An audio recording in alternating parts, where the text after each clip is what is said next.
The air changed. It wasn't the wind. It was the sky bending over your name. You're not here by chance or by some algorithm's whim. You were summoned. There's an appointment written before your fears, and this is the exact minute when the voice that holds your life reaches you. Everything around you seems the same, but inside, something has stood up. You feel it. That pulse isn't nervousness. It's God knocking softly on the door through which peace enters. Listen, when the sky wants to save, it first interrupts. It pulls you from the noise with a thread of silence and sits you before the truth your weariness couldn't speak. You're not here to hear vague promises. You're here to receive a verdict in your favor. Today, the light decided to arrive before the storm. Today, whatever planned to touch your home will lose access if you choose to close the right door. Saint Michael stands at the threshold of your coming days. His sword wasn't forged to scare you, but to cut what stuck to your soul like a shadow. His presence doesn't argue with the darkness. It divides it. His voice doesn't humiliate. It awakens. It says with clean firmness, I won't speak to you again if you ignore me now. Not as a threat, but as medicine. Ignoring the instruction turns off the ear I need to guide you. This is the hour of the decision that straightens paths. Feel your chest. If there's a slight tremor, don't run. It's the spirit tuning to the truth. If there's moisture in your eyes, don't be ashamed. Water always comes before the fruit. You've lived under alarms that explained nothing and rushes that didn't care for your peace. This message doesn't rush you. It aligns you, pulls you from the race, and gives you direction. It reminds you that faith doesn't run. It decides. Look at the recent days with new eyes. Invitations demanding immediate answers, smiles asking for trust without evidence, doors that open too easily, thoughts pushing you to trade your peace for company. None of that was chance. It was a warning. Not every open door is destiny. Not every urgency is love. Where your spirit breathes without shrinking, that's where God works. Today, a sacred boundary is drawn. Love doesn't ask for recklessness from you. Hope doesn't ask you to lie about what you feel. Peace doesn't ask you to sacrifice your safety to sustain someone's illusion. Choose slowly. Tragedy feeds on indecision. Grace grows in a clear yes and a clean no. Choose like someone who knows the body is also a temple and the home an altar. Place your hand on your heart and stay for a moment. Breathe 3 times. In the first, release the rush. In the second, release the guilt. In the third, release the habit of ignoring yourself. You don't need more proof than the clarity that comes when you obey. The light doesn't shout.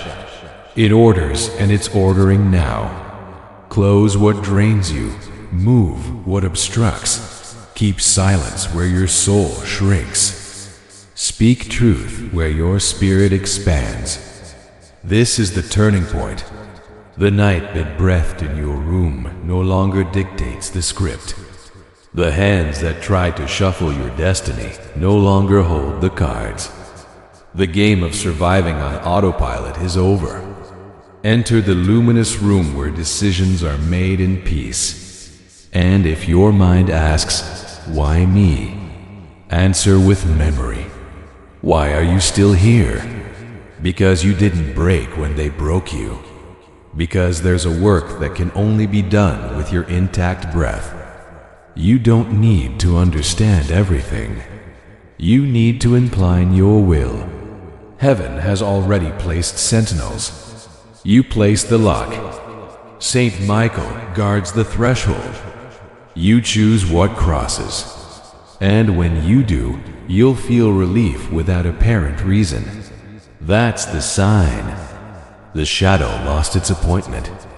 The air became habitable. The heart recovered its rhythm.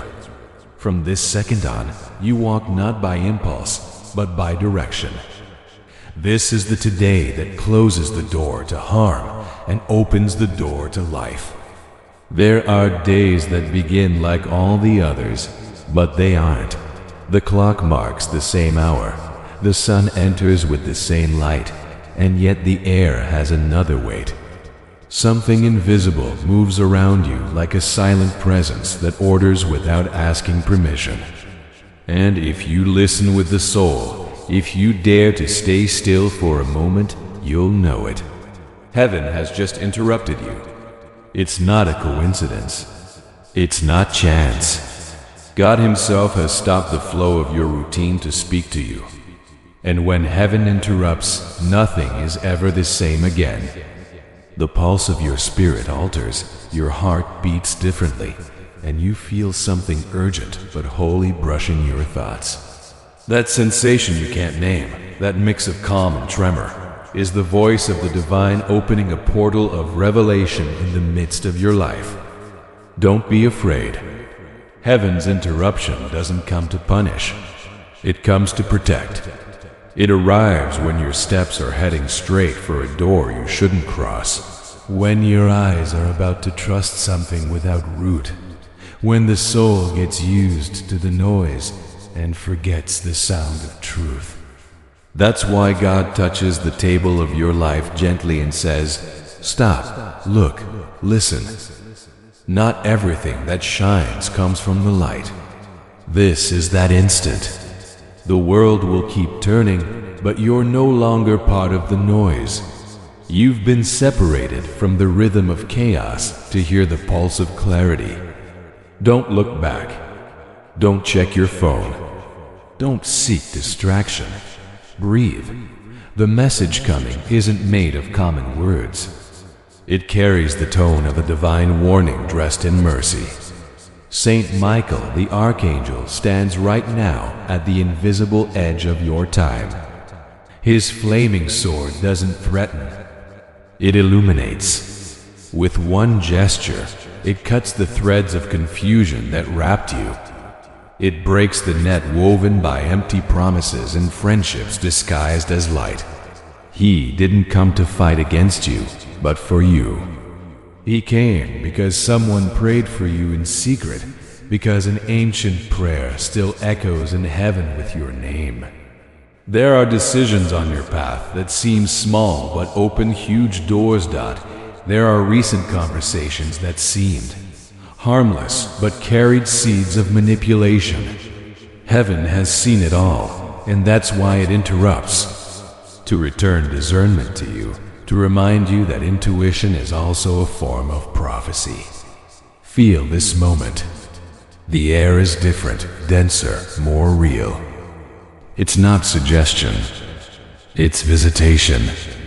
God is passing through your house, touching the walls of your mind, straightening thoughts twisted by fear.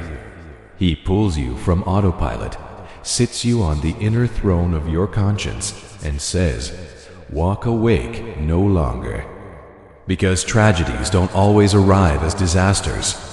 Sometimes they come as oversights. And protection doesn't always come with a sword. Sometimes it comes as a word. This interruption is proof that you're still within the time of mercy. Heaven gives you an opportunity before the collapse, a light before the blow, a direction before the storm. And as you read this, destiny changes subtly. The invisible lines of danger begin to dissolve because the act of listening is already obedience. The simple fact of staying until here is a sign that you've chosen the path of life. Archangel Michael, with his sword of fire, has placed his seal over your name and his guard over your home, not by merit, but by love. And that love interrupts the everyday to remind you that you were designed to live awake, to walk with purpose, to recognize heaven's voice even when everything else is silent. That's how it all begins, not with thunder, but with a pause. Not with noise, but with direction. And in that pause, heaven asks you, do you want to continue as you were, or do you want to walk with me? This is the exact minute when your life divides between before and after. Don't fear the interruption. Don't fear the voice that cuts the habit. Fear falling asleep when heaven is already speaking to you. Because today, beloved soul, God stopped the clock not to scare you, but to save you before the sun peeks out, when the earth still breathes in silence. There's a voice that travels the air seeking awakened hearts. It doesn't shout. It doesn't demand. It doesn't impose. It whispers. And that whisper doesn't come from the wind. It comes from the eternal breath that pronounced your name before you knew how to speak. Every dawn, heaven calls you by that secret name only the soul recognizes. And though your mind is still half asleep, though your thoughts run after worries, the Spirit approaches with tenderness and asks, do you hear me? Because in the silence of dawn, not only does a new day begin, a conversation is born. God doesn't speak to you to scare or impress you. He speaks to remind you who you are. Every ray of light entering your window is one of His phrases. Every bird singing at the edge of dawn is an echo of His message. You're still here, and there's still purpose. For too long, the world's noise tried to cover that voice. Alarms, screams, rushes, fears, everything designed to make you forget the essential, that the Creator hasn't stopped speaking to you. He only changed the tone to reach the place where you no longer listened. And when everything seems the same, when the day opens with the same routine, heaven decides to break the repetition with a living word. It's in that instant, before the first conscious thought, when the soul becomes fertile ground for revelation. And there, right there, God plants His voice. It doesn't always feel like an instruction. Sometimes it's an effortless idea, a phrase that gives you peace, a gentle impulse inviting you to do something different, a sudden calm you can't explain. That's His way of saying, I'm still here. You're not alone. The voice calling from the morning isn't heard with ears. It's perceived with the heart. And the more you listen, the more you recognize its tone. It doesn't sound like guilt or demand. It sounds like truth wrapped in tenderness. It speaks to you of what you already knew but had forgotten out of fear. It reminds you of promises that seemed buried. It whispers that there's still time, that what you lost isn't completely gone, that your story hasn't closed, it's just paused out of love. If you close your eyes for a few seconds, you can feel God's voice moving in simple things, in the steam of your coffee, in the breeze touching your skin, in the quiet of a room that no longer weighs. He doesn't need lightning to speak to you. He needs your attention, and when you manage to stop, that voice that's always been there begins to translate into direction. He speaks to you in symbols, memories, synchronicities. He sends names, numbers, phrases, not to confuse you, but to confirm you. Every detail is a note in the symphony heaven writes daily for you. There are mornings when that voice arrives before the light. You wake without knowing why, and a sacred unease settles in your chest. It's not insomnia. It's the Creator knocking on the door before the day begins. He wakes you not with guilt, but with purpose. He invites you to exit the cycle of doing and return to the rhythm of being. The world taught you to start the day with lists, but heaven wants you to start it with presence. Before checking your phone, before reviewing to DOS, Place a hand on your heart and say in silence, "Speak, Lord, for your servant is listening." Then you'll feel it, a warm current crossing your chest. That's his response, not in words, but in presence. The voice calling from the morning has creative power. What it says happens. When it pronounces peace, chaos loses authority. When it declares direction, doors align. When it says your name, darkness retreats. That's why the wisest thing you can do is listen before acting. Those who learn to pray before moving always arrive first, even if they seem slower. Because a soul synchronized with heaven never rushes ahead or lags behind. It walks in perfect time. Sometimes the voice comes as a warning, not to punish you, but to protect you. It will tell you simple things. Don't go yet. Wait one more day. That person isn't what they seem. And if you obey, you'll avoid paths that were about to close on you. Not because danger doesn't exist, but because obedience is the most invisible and powerful shield there is. When you ignore that voice, he doesn't punish you. He withdraws until you seek him again.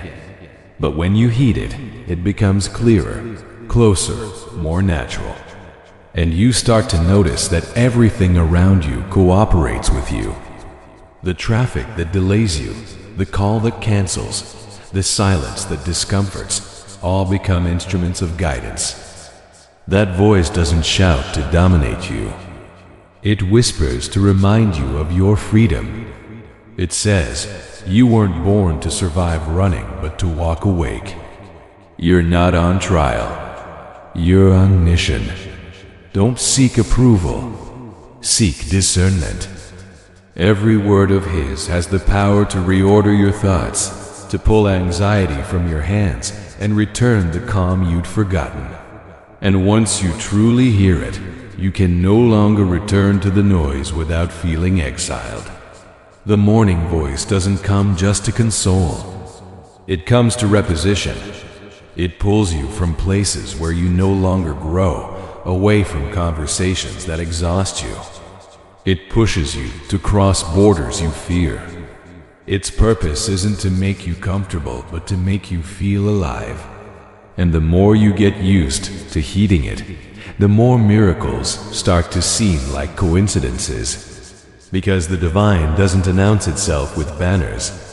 It reveals itself in the details. Today, that voice sought you, found you, and now that you've recognized it, you'll never be the same. When tomorrow dawns and the sun touches your eyes again, you won't see just light. You'll see direction. And you'll remember that the God who spoke to you in the early morning isn't rumor, echo, or positive thinking. He's the same God who holds the universe and decided to stop it for a second just to tell you with tenderness, urgency, and power, I'm calling you. And this time I want you to respond. There are battles that aren't won by speaking but by purposed silence.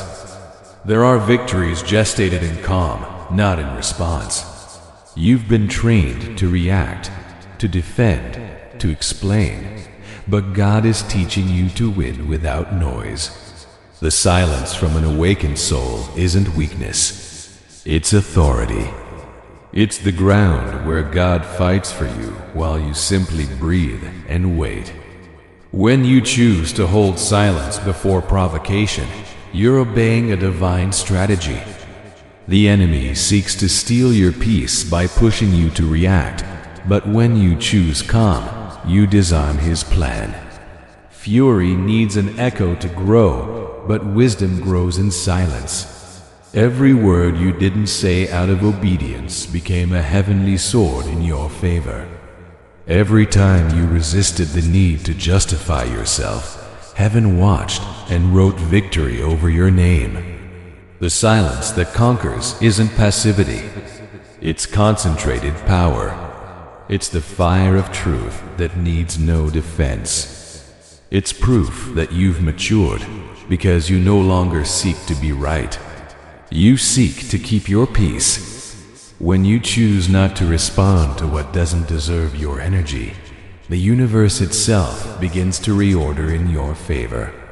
Your silence is the echo of trust, and the enemy doesn't know what to do with a heart that trusts. Silence also heals. It mends what words broke. It cleanses the wounds left by arguments and shouts. It opens space for God's voice to occupy the place of noise. And in that space, something happens that few understand. God whispers, and when He speaks in the midst of calm, His voice repairs what chaos had destroyed. So don't despair if no one understands you, if you silence and they judge you, if you withdraw and they misinterpret you. You're not fleeing, you're listening. You're not surrendering, you're strengthening.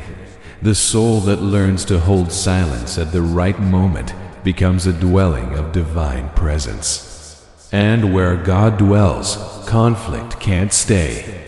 So when the world provokes you, remember this: not every response builds.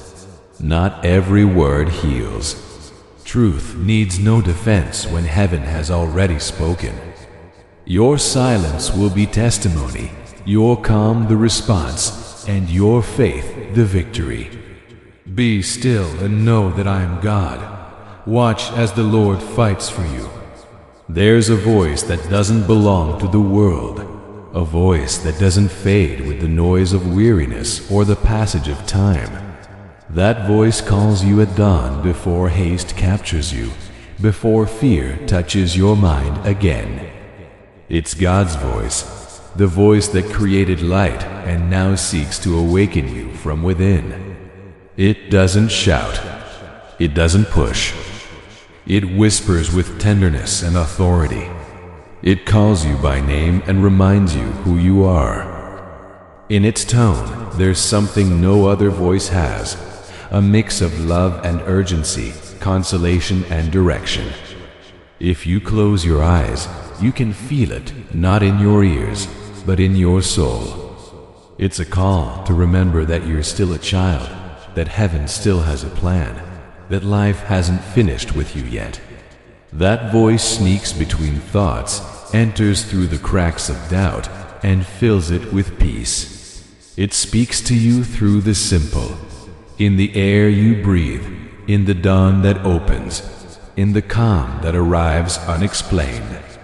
Its message isn't new, but it's always necessary. It says, I'm here. I didn't forget you. You didn't arrive late. You didn't lose your chance. Every morning, heaven pronounces your name, and the universe responds. The birds sing because they remember that call. The waters move because they recognize its order. The day begins because God spoke. But you, with soul and spiritual ear, were created to respond. When you do, something changes not outside, but inside. Peace settles in, meaning returns, purpose awakens. Don't ignore that voice. When you hear it, paths straighten. When you obey it, dangers retreat. It's not imagination. It's direction. It's not positive thinking. It's living promise. God doesn't seek your perfection. He seeks your attention. Just that you hear Him. Because the one who hears at dawn walks securely all day. So tomorrow, when you wake, don't run to the noise. Stay a moment in silence and say, Speak, Lord, for your servant is listening. And you'll feel it. It won't come like thunder. It will come like certainty. It won't come with spectacle.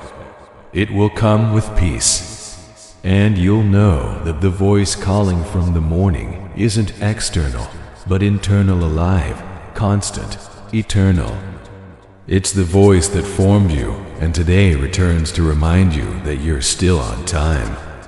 There was a time when fire was synonymous with pain, when everything that burned seemed loss, when trials seemed punishment. But God's fire doesn't destroy. It transforms. It doesn't come to consume you. It comes to purify you. And now you know, because you've passed through flames that didn't kill you but revealed your strength. Every difficult stage was a furnace where God refined your soul. Every disappointment was a spark that ignited discernment. Every fall was a flame that burned pride to make way for humility. You weren't abandoned. You were shaped. And as the fire roared, heaven's voice said, "Don't fear. You're still in my hands."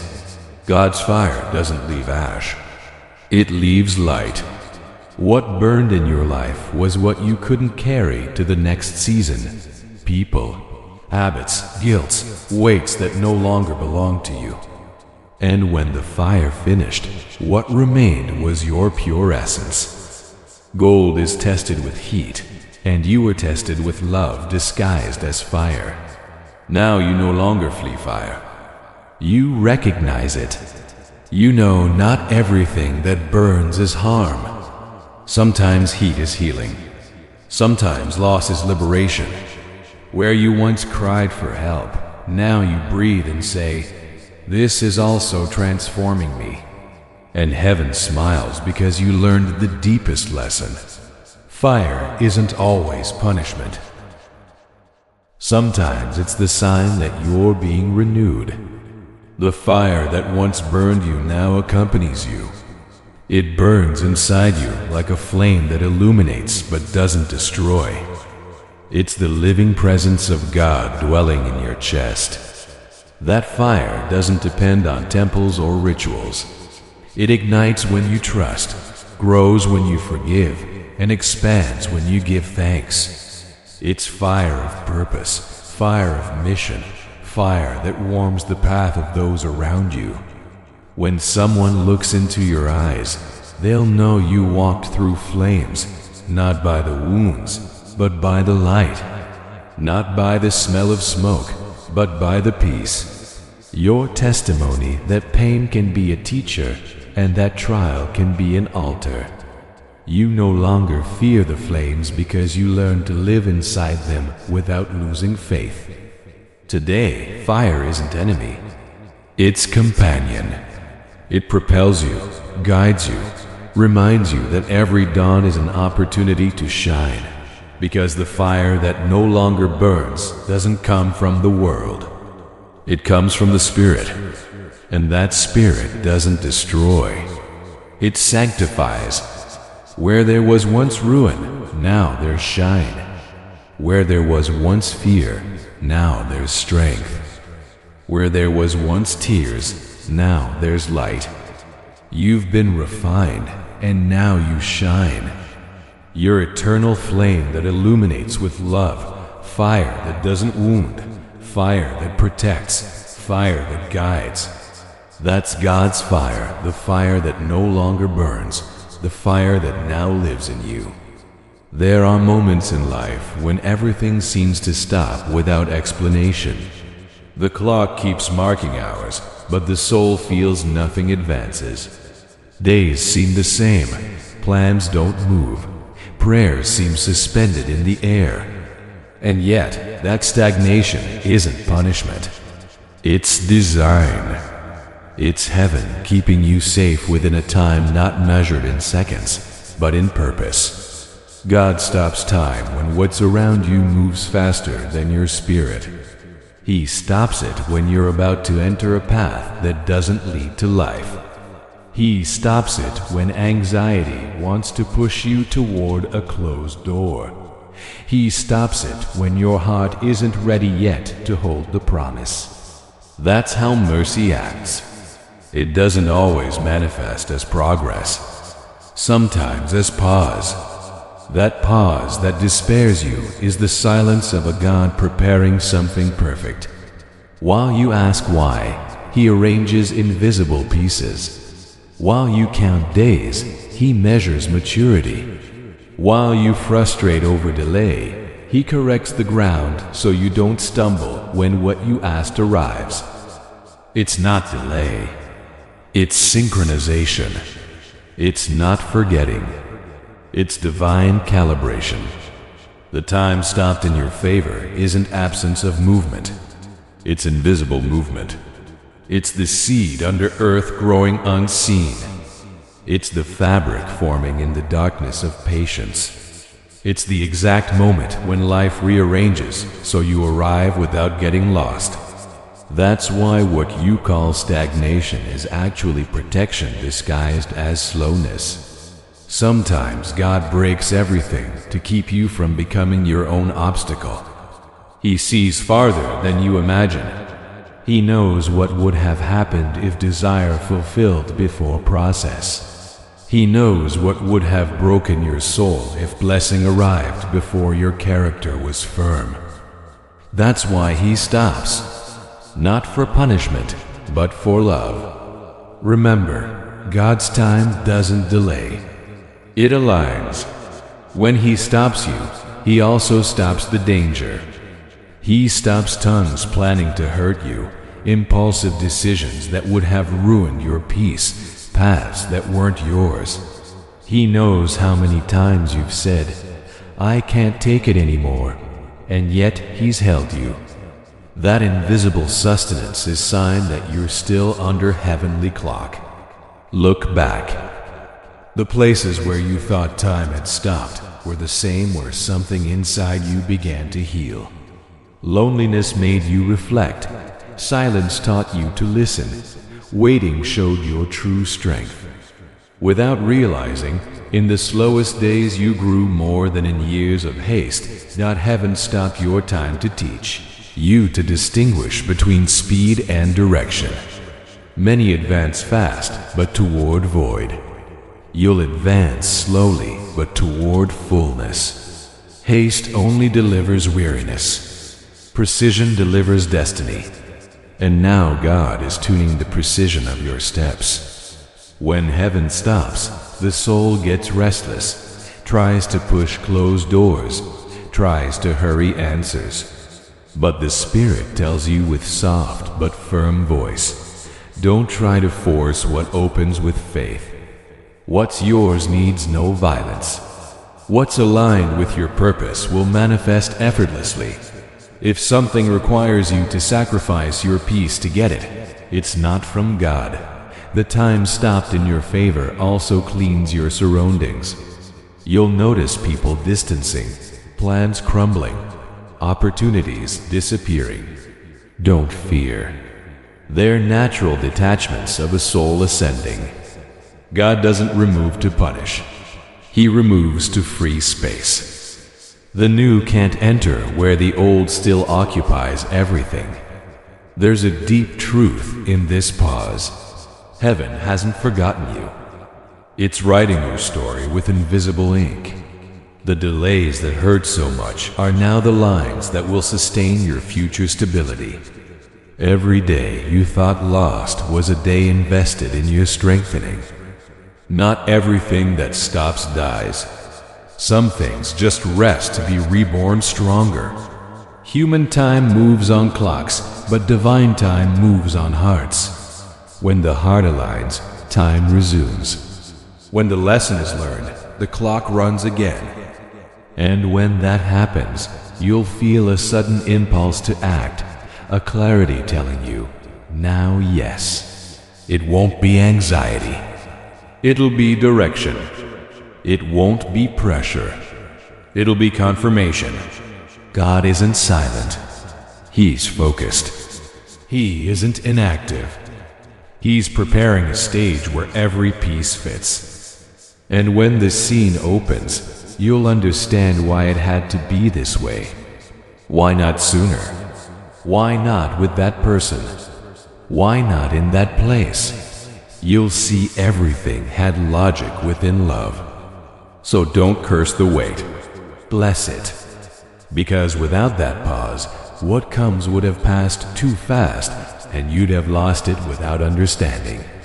The pause gives you roots, and roots sustain abundance. No fruit is born without a time of darkness under earth.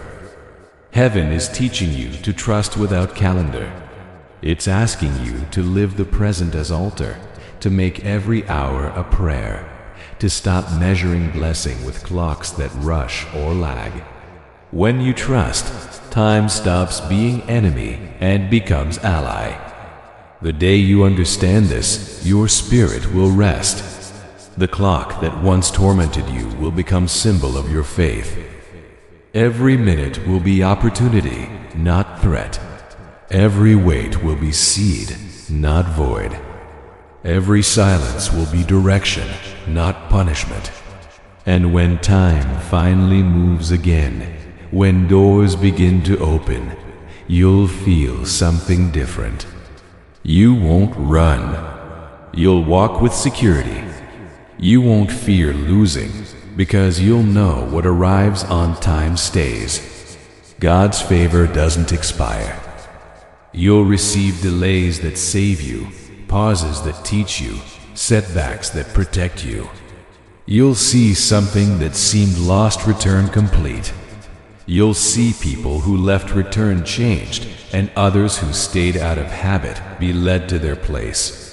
Everything will move according to the new melody of your soul. The time stopped in your favor was a hidden blessing.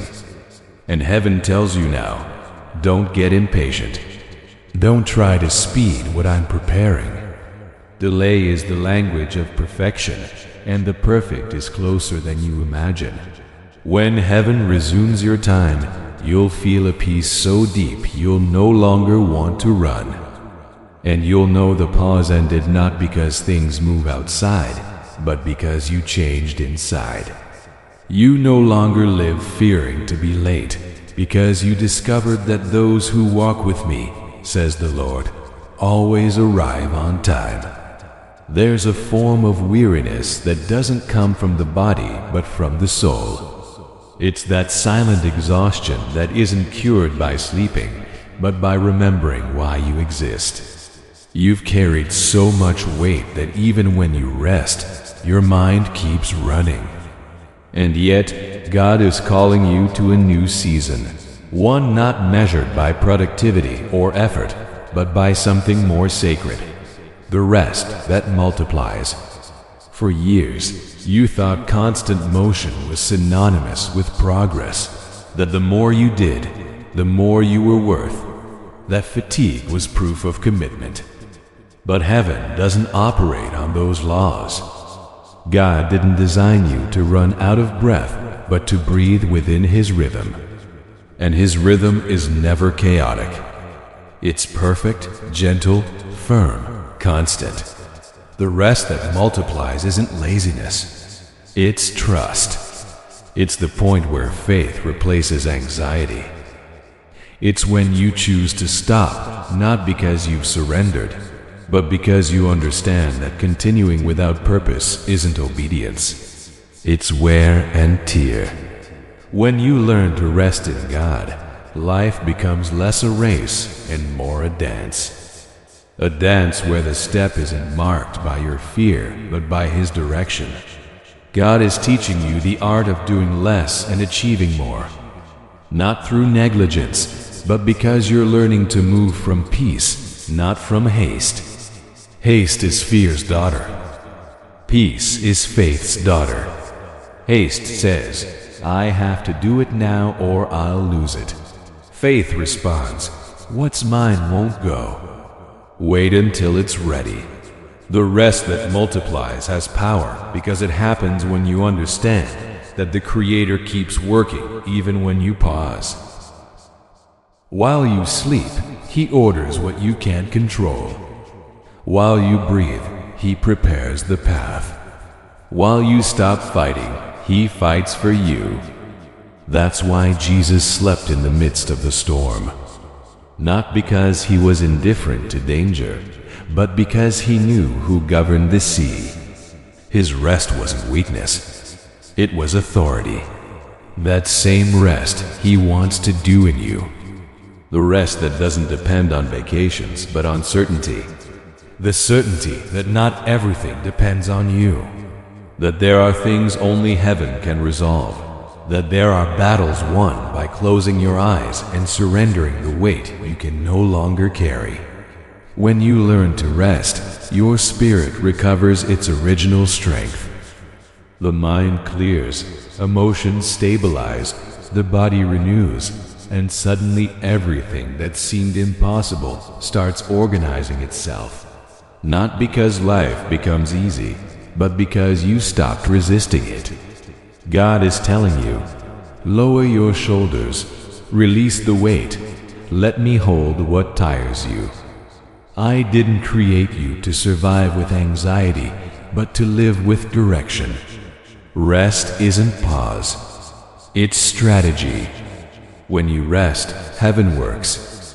When you quiet, the waters clear. When you breathe, purpose reaches you without chasing it.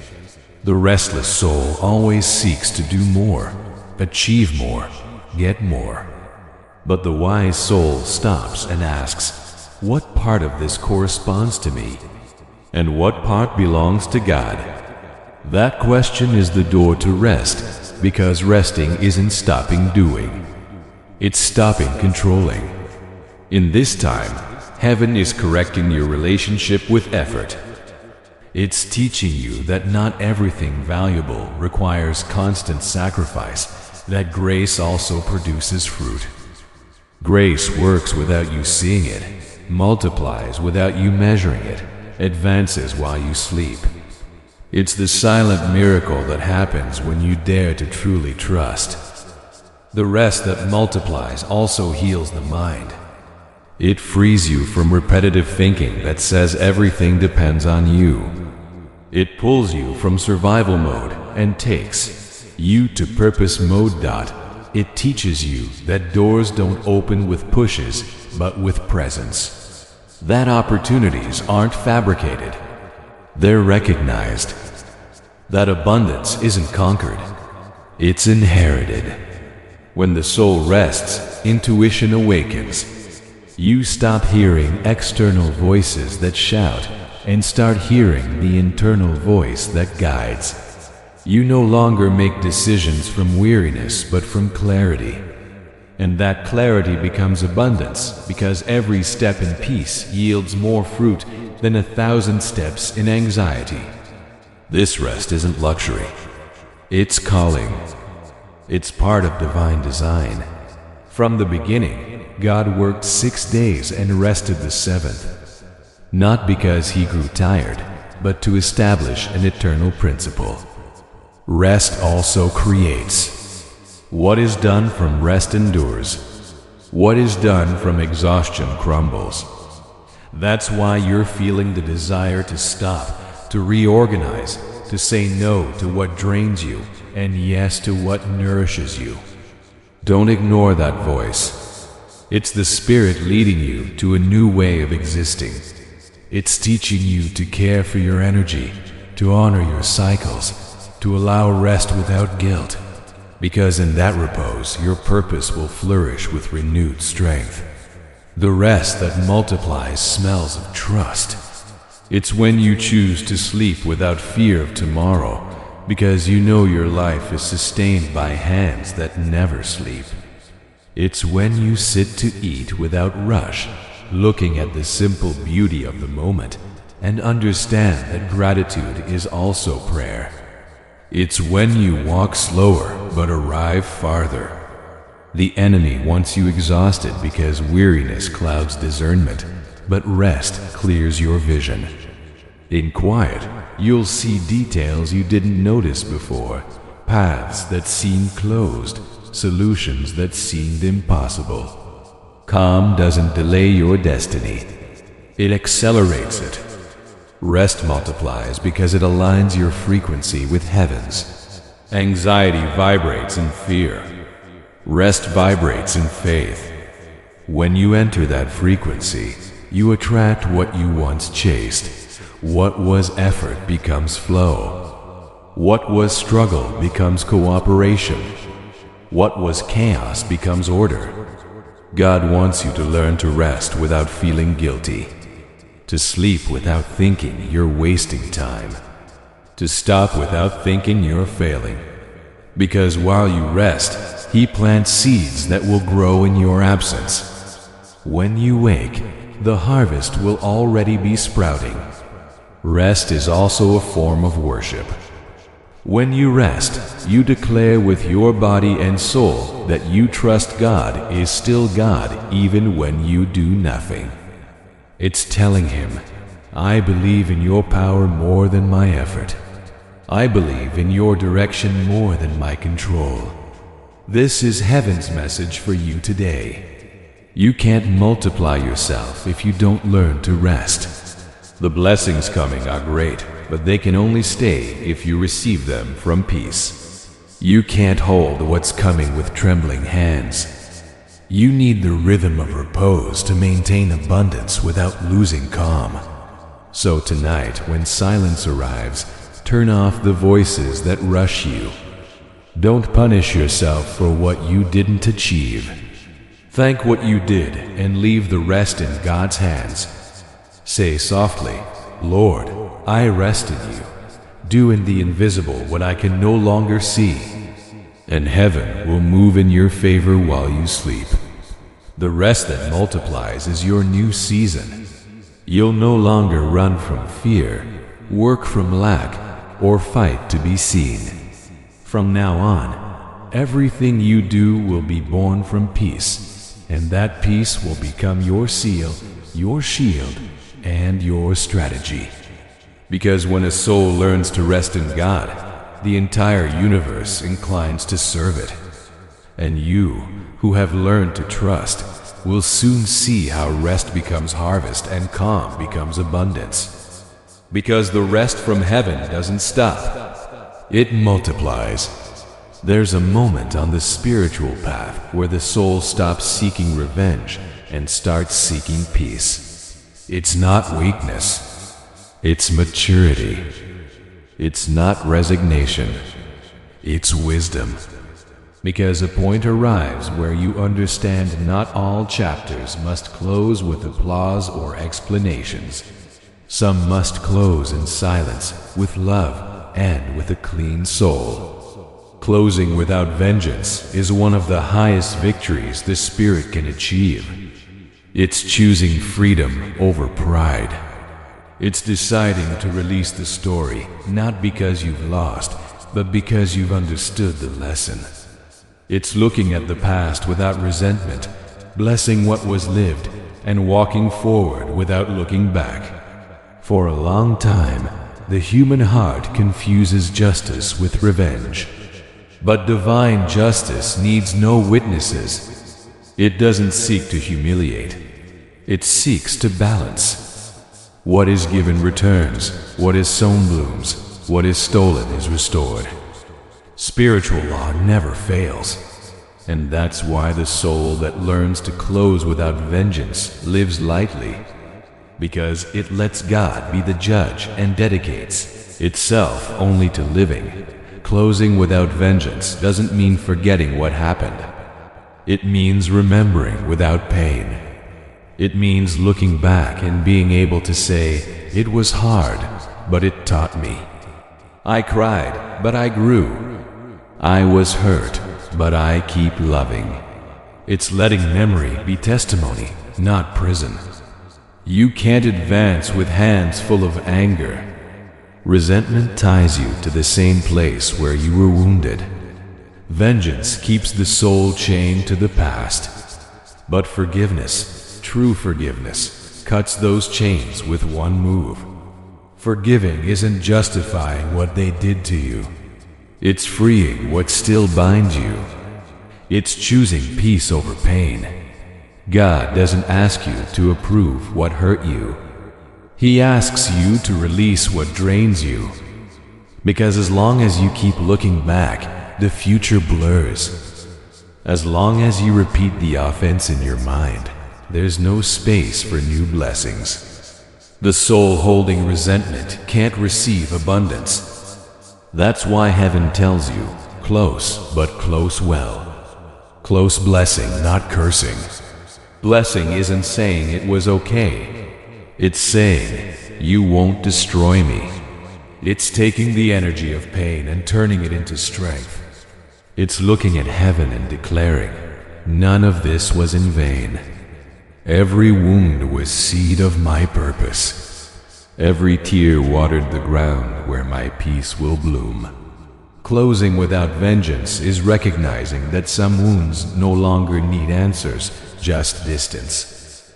It's understanding that silence can also be prayer. Not everything deserves a reply. Not every injustice needs defense. What comes from light eventually shines on its own.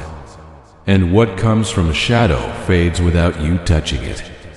God is teaching you that self-love also shows in closing doors, not out of hate, but for healing. There are relationships, habits, thoughts, and guilts that must stay behind. Not because you don't love them, but because they no longer vibrate with your new frequency. Every painful closure is pruning that prepares new fruit. And though it hurts, every end is an act of redemption. It's the soul breathing again after years of holding contaminated air. It's the spirit recovering its space. It's heaven saying, I free you from what confused you. Closing without vengeance is also trust. Trust that God sees what you can't, that He knows when to intervene, when to stop, when to expose. He doesn't ignore betrayals, lies, or abuses. He just waits for the exact moment where justice doesn't break more than necessary. Divine justice doesn't humiliate. It corrects with precision.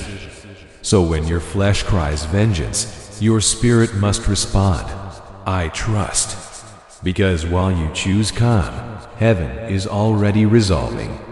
There are situations you'll never have to confront because God is closing them. There are battles you'll never have to fight because angels have gone ahead. Closing without vengeance doesn't make you weak. It makes you untouchable because no one can hurt who has already released the need to defend. When you choose peace, what attacked you loses its fuel. When you choose forgiveness, what hated you loses access. Light doesn't argue with darkness. It simply shines. There's a phrase heaven whispers to weary hearts, let it go. I'll handle it. And when God handles it, the result isn't destruction. It's balance. He restores without resentment, corrects without vengeance, rewards without noise, and does it so perfectly that when you look back, you can only say, it was better this way. Close with yourself too. Forgive yourself for what you didn't see, for what you gave too much, for what you silenced out of fear, for what you accepted to not be alone. Don't blame yourself for loving without measure, because loving was never your mistake. Your mistake was staying where there was no reciprocity. But even that, God used to awaken your discernment. Forgiving yourself is as sacred as forgiving others. The soul can't heal if it keeps reproaching what already passed. Guilt is a fire that doesn't purify. It only consumes. Release it. God doesn't judge you as you judge yourself. He doesn't see your error. He sees your intention. He doesn't look at your fall. He looks at your return. When you learn to close without vengeance, you become fertile ground for new blessings. What once hurt you now strengthens you. What once held you now propels you. What once consumed you now inspires you. And then you understand that forgiveness wasn't a gift for the other. It was medicine for you. Every well-done closure opens a bigger door. Every peaceful end attracts a new season. The peace that comes after forgiving is the deepest of all, because it doesn't depend on anyone, just your decision. Look at your story. Everything that hurt you taught you something. Everything you lost emptied you of what you no longer needed. everything that left open space for what truly should arrive. Heaven doesn't take from you on a whim. It frees you with precision. And when you close without vengeance, you collaborate with that divine precision, close praying for those who hurt you. Because when you pray for them, you break the circle of harm. The enemy doesn't know what to do with a soul that responds to pain with compassion. That compassion doesn't exempt them from consequences, but it exempts you from the poison. True rest doesn't come with human justice. It comes with closure and peace. And when you achieve it, a new energy will enter your life. You'll sleep without replaying what happened. You'll breathe without weight and look at the future without fear. Not because everything is resolved, but because now you understand heaven always resolves. Closing without vengeance is the final proof of mature love. It's trusting that good doesn't need to shout. It's believing that God's time is more just than any vengeance. It's letting light be your response. So today, release, bless, thank, and continue. Say softly, I entrust this to divine justice and rest. And in that instant, the entire universe begins to align in your favor. Pending things resolve, loose threads tie, wounds heal, because peace attracts what resentment repels. Closing without vengeance is closing with power. It's the act of looking at heaven and saying, I don't need to see the end to know I won. Because who chooses peace always wins.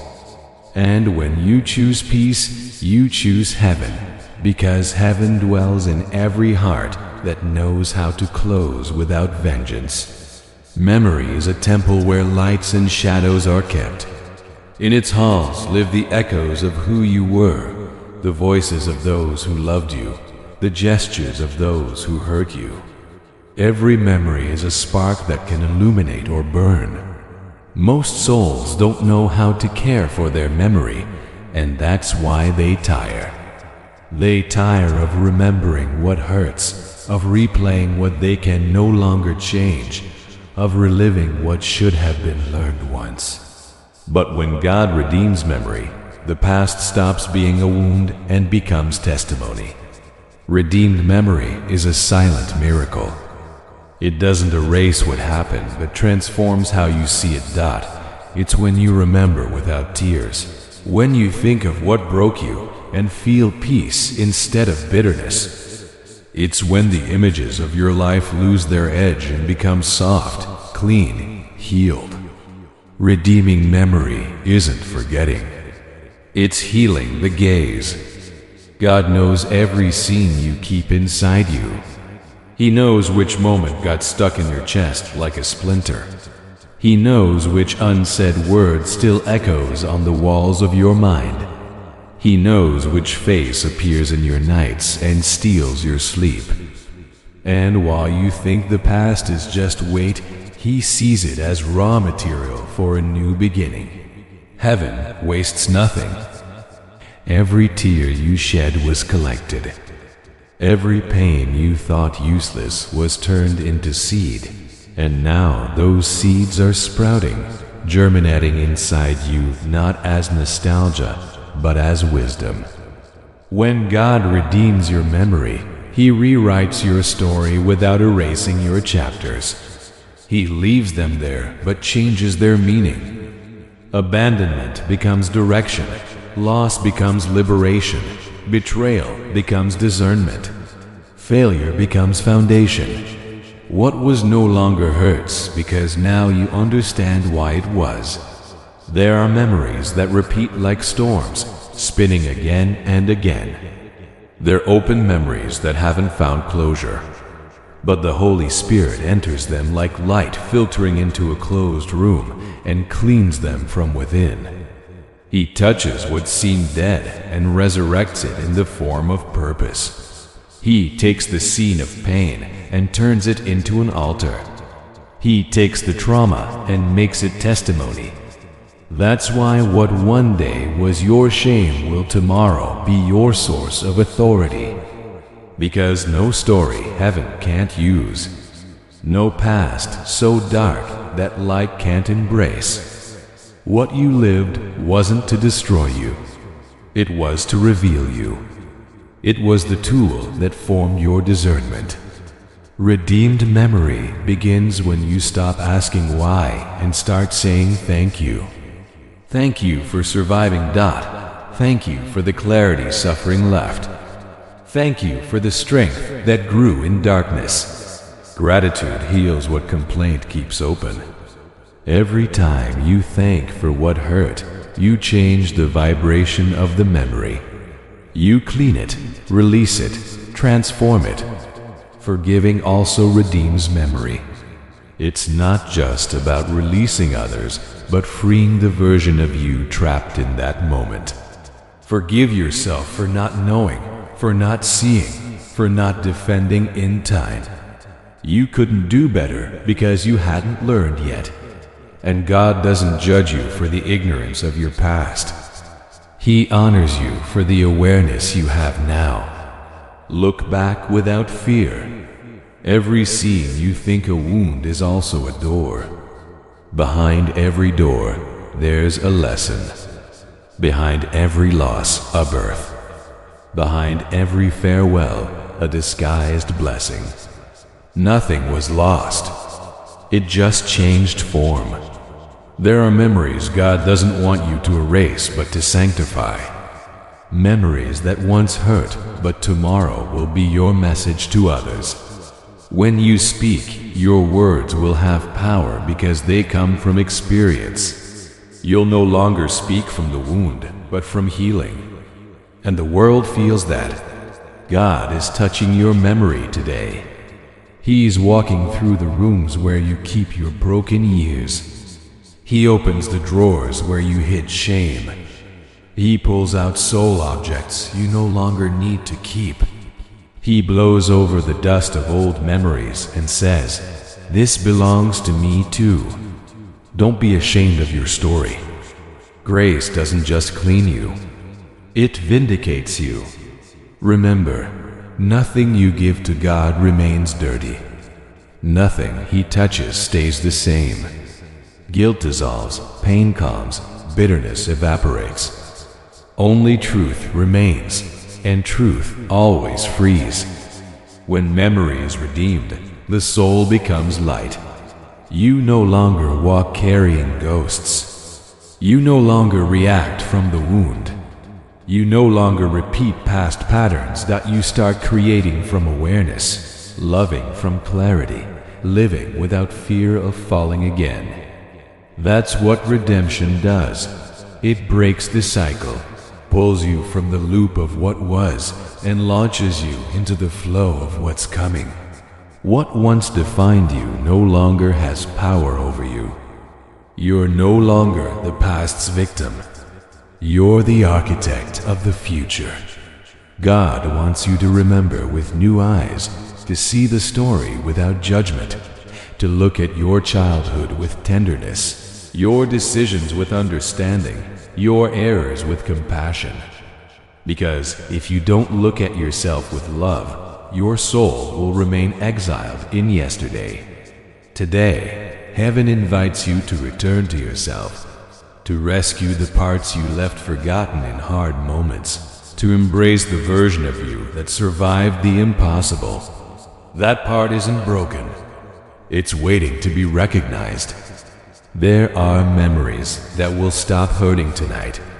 You'll feel it like weight falling from your chest, like new air entering your lungs.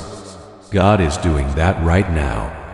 He's cleaning the inner house of your memory.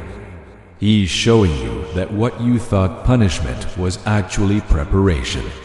From today, when you remember, you'll smile not from masochism, but from understanding. You'll say, "This too led me here."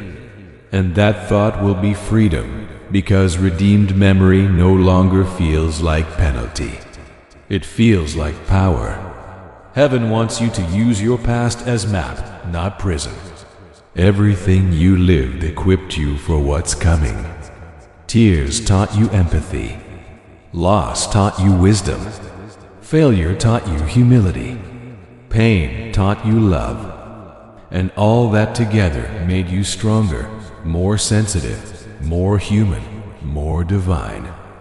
Your past is no longer burden. It's your evidence. Every time you doubt your worth, remember everything you went through, everything you overcame. Every time you want to give up, look at yourself and say, I've passed through fire and still stand. If fire didn't consume me, it's because grace already lived in me. That's heaven's promise. Your story doesn't end in what broke you. It ends in what you learned.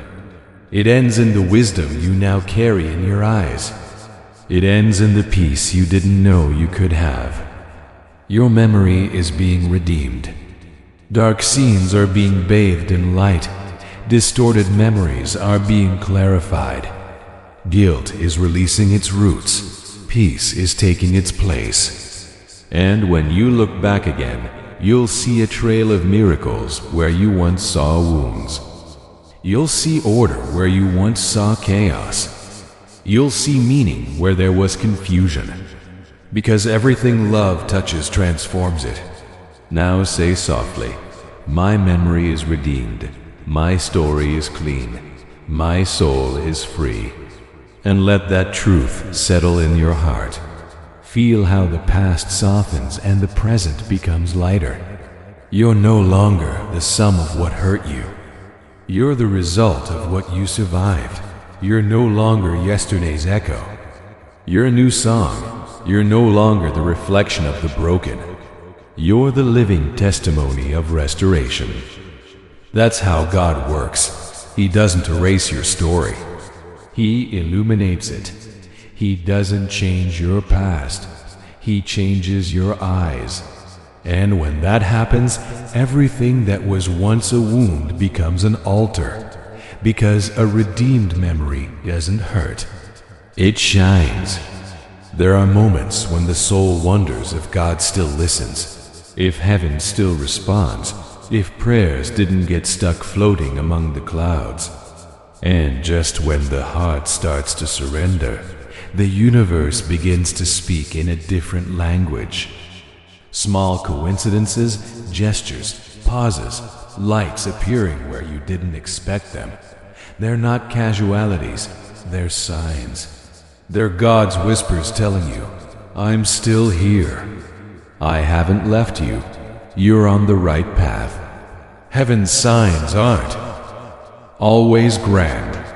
They don't always come with thunder or lightning. Sometimes they're so simple that only attentive souls can notice them. A word in a conversation, a phrase in a book, a song that appears just when you need it, a repeating number, a call arriving at the exact moment, a silence that feels different. All that is how divinity communicates with you. God knows how to speak in the language your soul understands. He knows how to send messages through the everyday because the sacred hides in details. Signs are like golden threads connecting your days with His purpose. They remind you nothing is disconnected, that even delays have meaning, that the invisible is working even if you don't see it. Heaven doesn't always respond with words. It responds with synchronicities. Synchronicities that seem accident but are precision. Every time a door closes just before you enter, every time a delay avoids tragedy, every time something cancels unexplained and later you understand why, that's divine direction. It's heaven protecting you from error.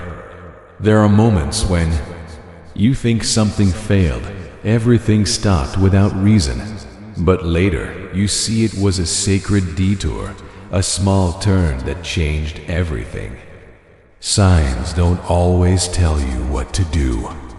Sometimes they just confirm you're not alone, that though you don't understand, you're being guided. The problem isn't that signs don't exist. It's that few people stop to see them. We live so full of noise, so hurried to arrive nowhere that we pass miracles without recognizing them. But awakened souls know how to stop. They look at the sky and see patterns. They listen to the wind and feel purpose. They touch life and recognize message. There are warning signs and consolation signs. Warning signs feel like discomfort in the chest, like intuition saying no, like dense energy settling when something isn't right. Don't ignore those sensations. They're not paranoia. They're discernment. It's the Holy Spirit activating your antennas to protect you from what doesn't come from light. And consolation signs are different. They bring calm, relief, confirmation. They arrive when you need them most, when you're about to give up, when everything seems dark. A simple word, a gesture, a look. And suddenly, you know it's not the end. There's more path to walk. Heaven still writes with you. The entire universe is full of signs, but not all shine the same way. Some are visible, others hide behind the ordinary. That's why heaven doesn't seek brilliant minds. It seeks attentive hearts. Attention is the most powerful prayer. The one who learns to observe with reverence always finds direction. Signs also come to heal doubt. Doubters are those who forget to look. But the one who observes with faith sees miracles where others see coincidences. Seeing a sign isn't superstition, it's spiritual sensitivity. It's knowing everything is alive, that everything can speak to you if your spirit opens. God doesn't play with your expectations.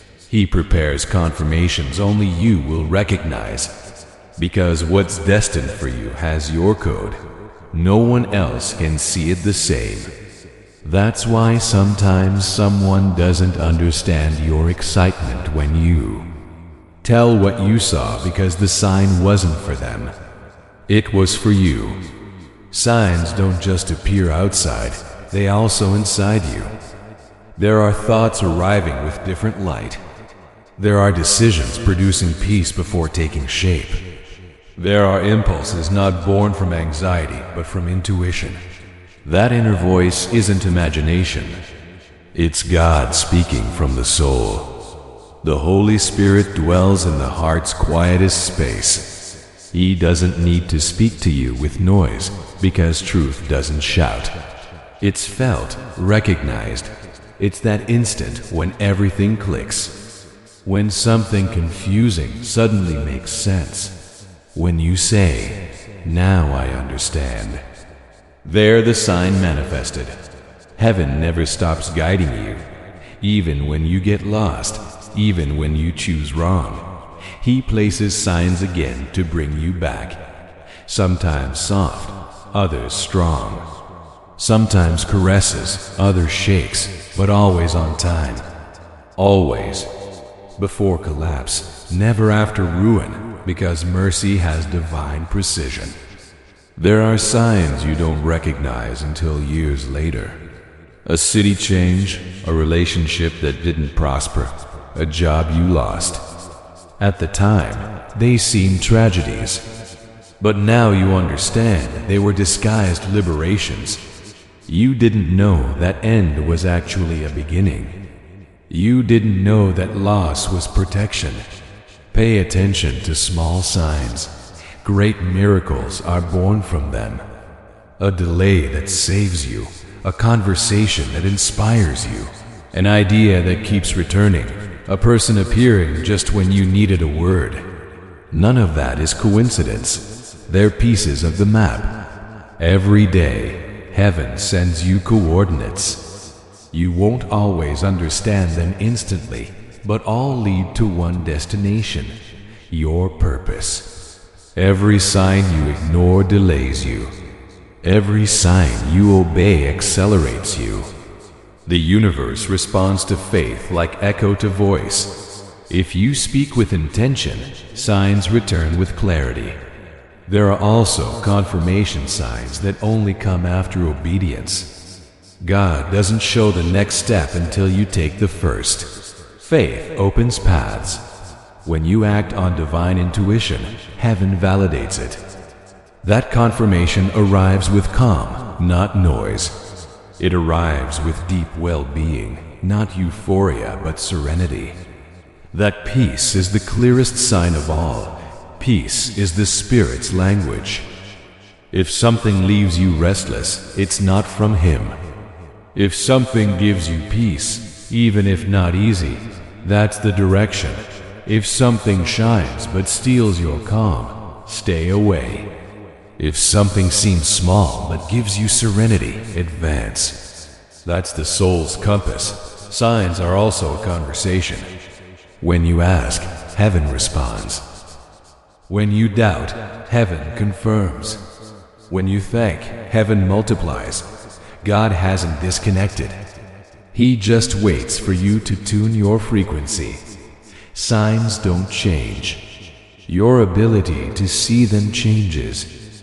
That's why heaven invites you to look differently, to stop a few seconds before surrendering, to observe with soul's eyes, not logic, to understand that mystery isn't confusion, it's protection. When you don't understand something, it's because it's still forming. When something doesn't happen, it's because it's not time yet. Signs also have their rhythm, and heaven's rhythm never errs. Heaven is speaking to you even now as you read these words.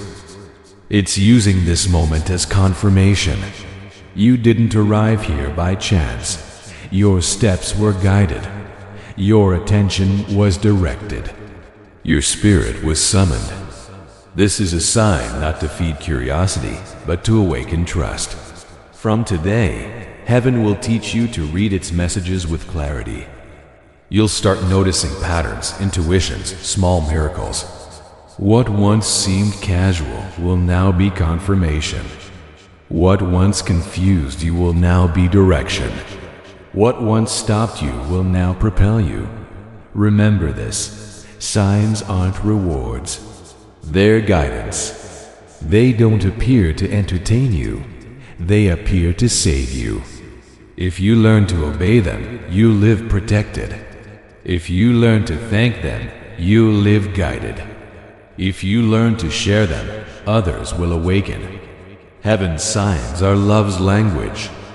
Love needs no explanations. It's recognized. And every time you choose to trust them, every time you follow peace, every time you thank without seeing, the entire universe reorders so your path is safe. Because signs aren't simple coincidences. They're divine whispers telling you, you're doing well. Keep going. Heaven is with you. There are moments when the soul starts vibrating differently, though you don't understand it right away. You feel different.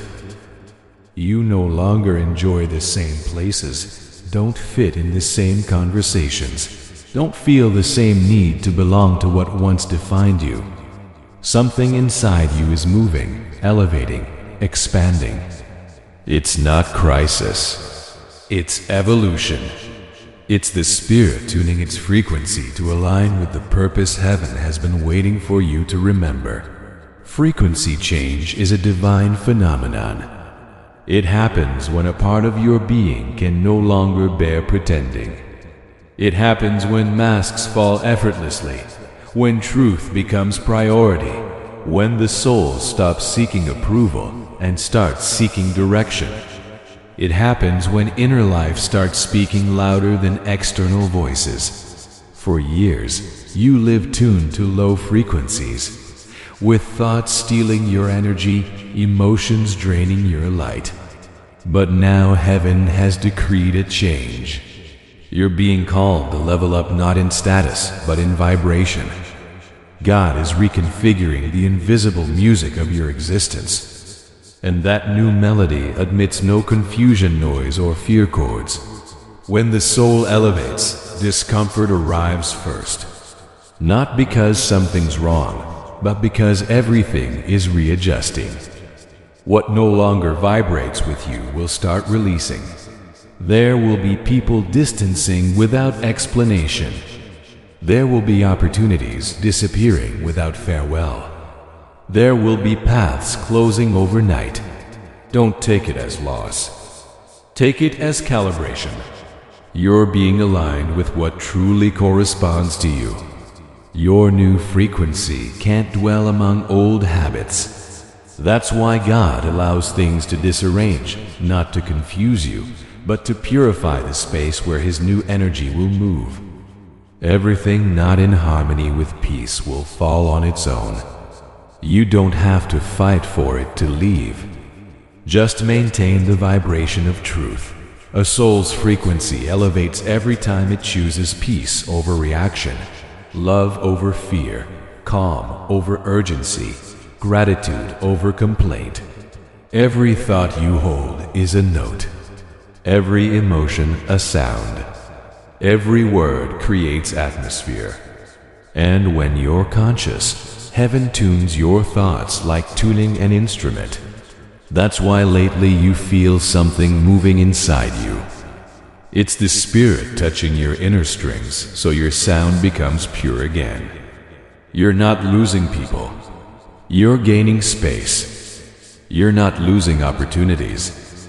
You're gaining discernment. You're not alone. You're being repositioned.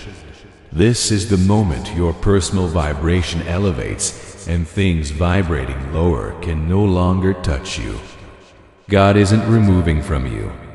He's protecting you, because energy from fear always seeks to drain you, but energy from love seeks to elevate you. And when a soul vibrates high, dark forces can't access it. Envy doesn't touch it. Lies don't convince it. Manipulation doesn't distract it. A mind in divine frequency becomes invulnerable. That's why when you start feeling distance from certain people or environments, don't blame yourself. It's not arrogance. It's spiritual health. The vibration of truth doesn't tolerate disguises. The energy of purpose doesn't tolerate chaos. Mature love can't breathe where the soul pretends. You're being separated, not to be better than others, but to be truly you. There's a frequency where the soul communicates directly with God without interference. At that height, there's no fear, only certainty. No scarcity, only trust. No confusion, only direction. And that's the frequency the Spirit is leading you to. When you lived in low frequency, everything was struggle. You had to force things, insist, convince, fight to be heard. But when you raise frequency, effort becomes flow. Doors open without pushing. Right conversations appear. Coincidences increase. Because heaven recognizes your vibration and aligns it with His will. This change also affects your body and surroundings. You'll sleep differently, think differently, eat differently.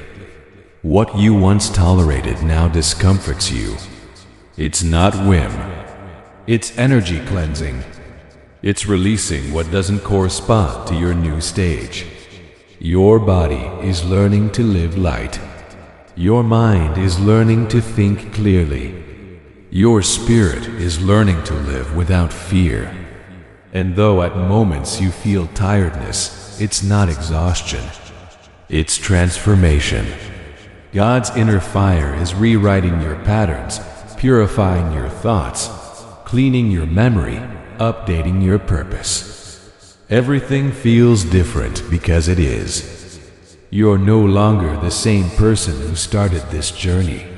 Frequency change also brings silence because there are heights where noise doesn't reach. When the soul rises, surroundings quiet, external voices lose power, and what's left is God's inner voice, firm, clear, loving. In that silence, you start hearing instructions you didn't before, seeing signs you overlooked, feeling you don't need so much to be at peace. That silence isn't loneliness. It's attunement. It's the sound of trust. It's the soul telling you, I'm fine. I'm here. I'm complete. What once overwhelmed you no longer touches you because you learned not to vibrate in fear. What once hurt you no longer penetrates because your energy is shielded by light. Frequency change also implies constant choice. Every day, you must choose if you lower to conflict's density or stay in peace's height. You can't avoid provocations, but you can choose not to respond from the wound.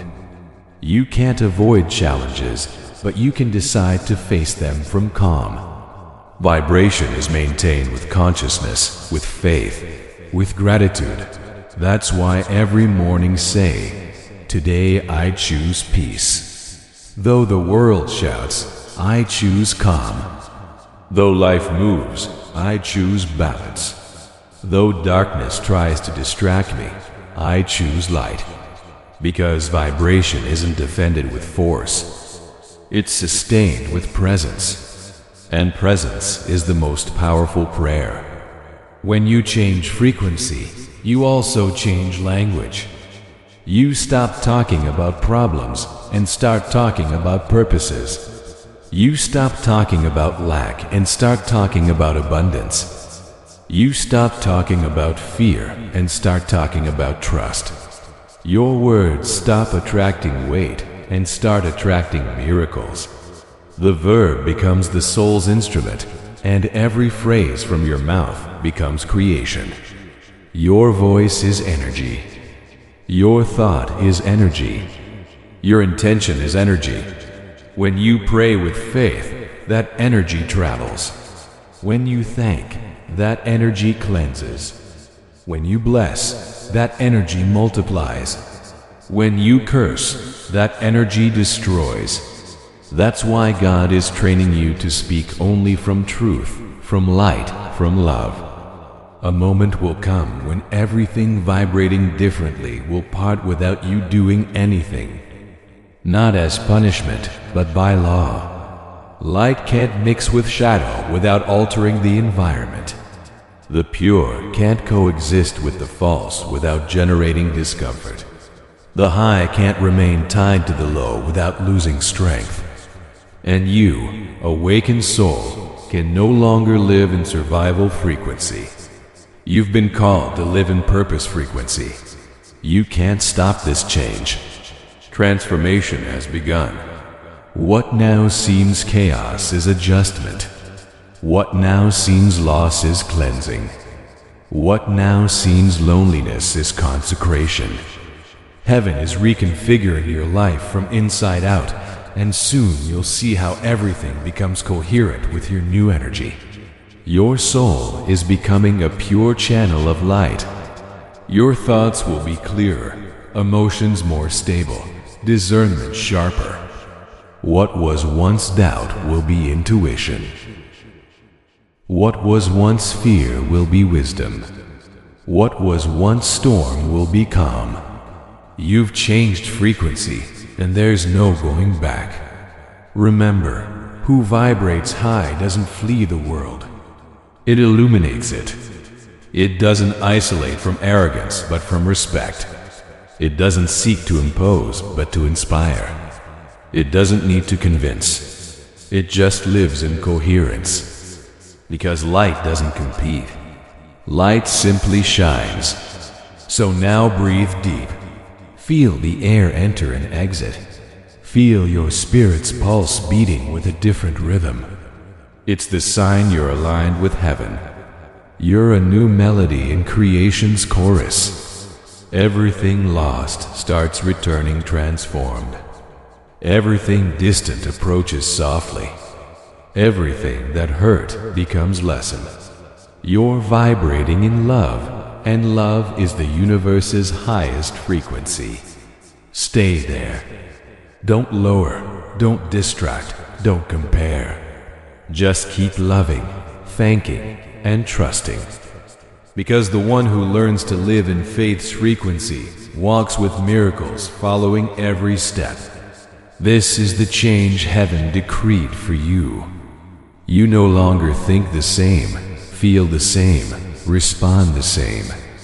You're being tuned by the Creator's hand, and from today, wherever you go, your presence will harmonize everything it touches, because the light vibrating in you is the same that one day said, "Let there be life." And life responded, "Amen." There's an abundance not measured in coins, a wealth not counted in numbers, a well-being not depending on what you possess, but on what you understand. That's the abundance from heaven. It's not material. It's vibrational. It's not accumulation. It's flow. It's not having more. It's being more. For a long time, you thought abundance was a distant goal, a prize reserved for the strong, the clever, the always winners. But heaven tells you, true abundance isn't conquered. It's inherited. It's not obtained by merit, but by alignment. When your soul aligns with God's purpose, provision becomes natural. Abundance isn't excess. It's balance. It's having what's necessary, but also the time, peace, and energy to enjoy it. It's living without fear of losing, because you understand everything comes from an inexhaustible source. It's walking without anxiety, because you trust the universe conspires in your favor. It's looking at heaven and saying, "My sustenance doesn't depend on the world. My sustenance comes from the Creator." Abundance with purpose is the soul's deepest stage. It happens when you no longer need to prove anything, when you no longer work for survival but for service, when your goal is no longer having but sharing, when you understand money, talents, and opportunities are just tools for spiritual expansion. God doesn't call you to accumulate but to administer, not to possess but to flow. Everything He gives you has a cycle. If you hold it from fear, it stagnates. If you share it with gratitude, it multiplies. Abundance is movement. It's a living current that grows where there's trust and dries where there's fear. That's why heaven often stopped your provision, not to punish you, but to re-educate you. It taught you what comes from Him isn't begged but honored, that what's gained without purpose is lost without warning, that what's given with love always returns multiplied. Abundance with purpose means understanding every resource has a mission. Money, time, creativity, word, energy. Everything you possess was entrusted to you to build, not to boast. No wealth is higher than a generous heart's. No treasure is more stable than the peace of one who knows how to give without fear. God doesn't ask for poverty from you. He asks for consciousness. He doesn't ask for senseless sacrifice. He asks for divine intention. He doesn't ask you to empty yourself. He teaches you to flow, because abundance isn't contrary to faith. It's faith's reflection manifested. When you truly trust, scarcity loses its throne. When you thank for little, the universe delivers more. When you release control, life delivers direction.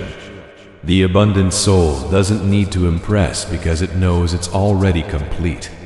It doesn't spend energy comparing because it understands everyone has their season. It doesn't despair to receive because it enjoys giving. Real abundance is born from love. Loving is the most prosperous act that exists. Everything done with love grows. Everything done with fear withers. That's why abundance doesn't start in the bank account but in the mind. It begins when you replace complaint with gratitude, fear with trust, scarcity with generosity.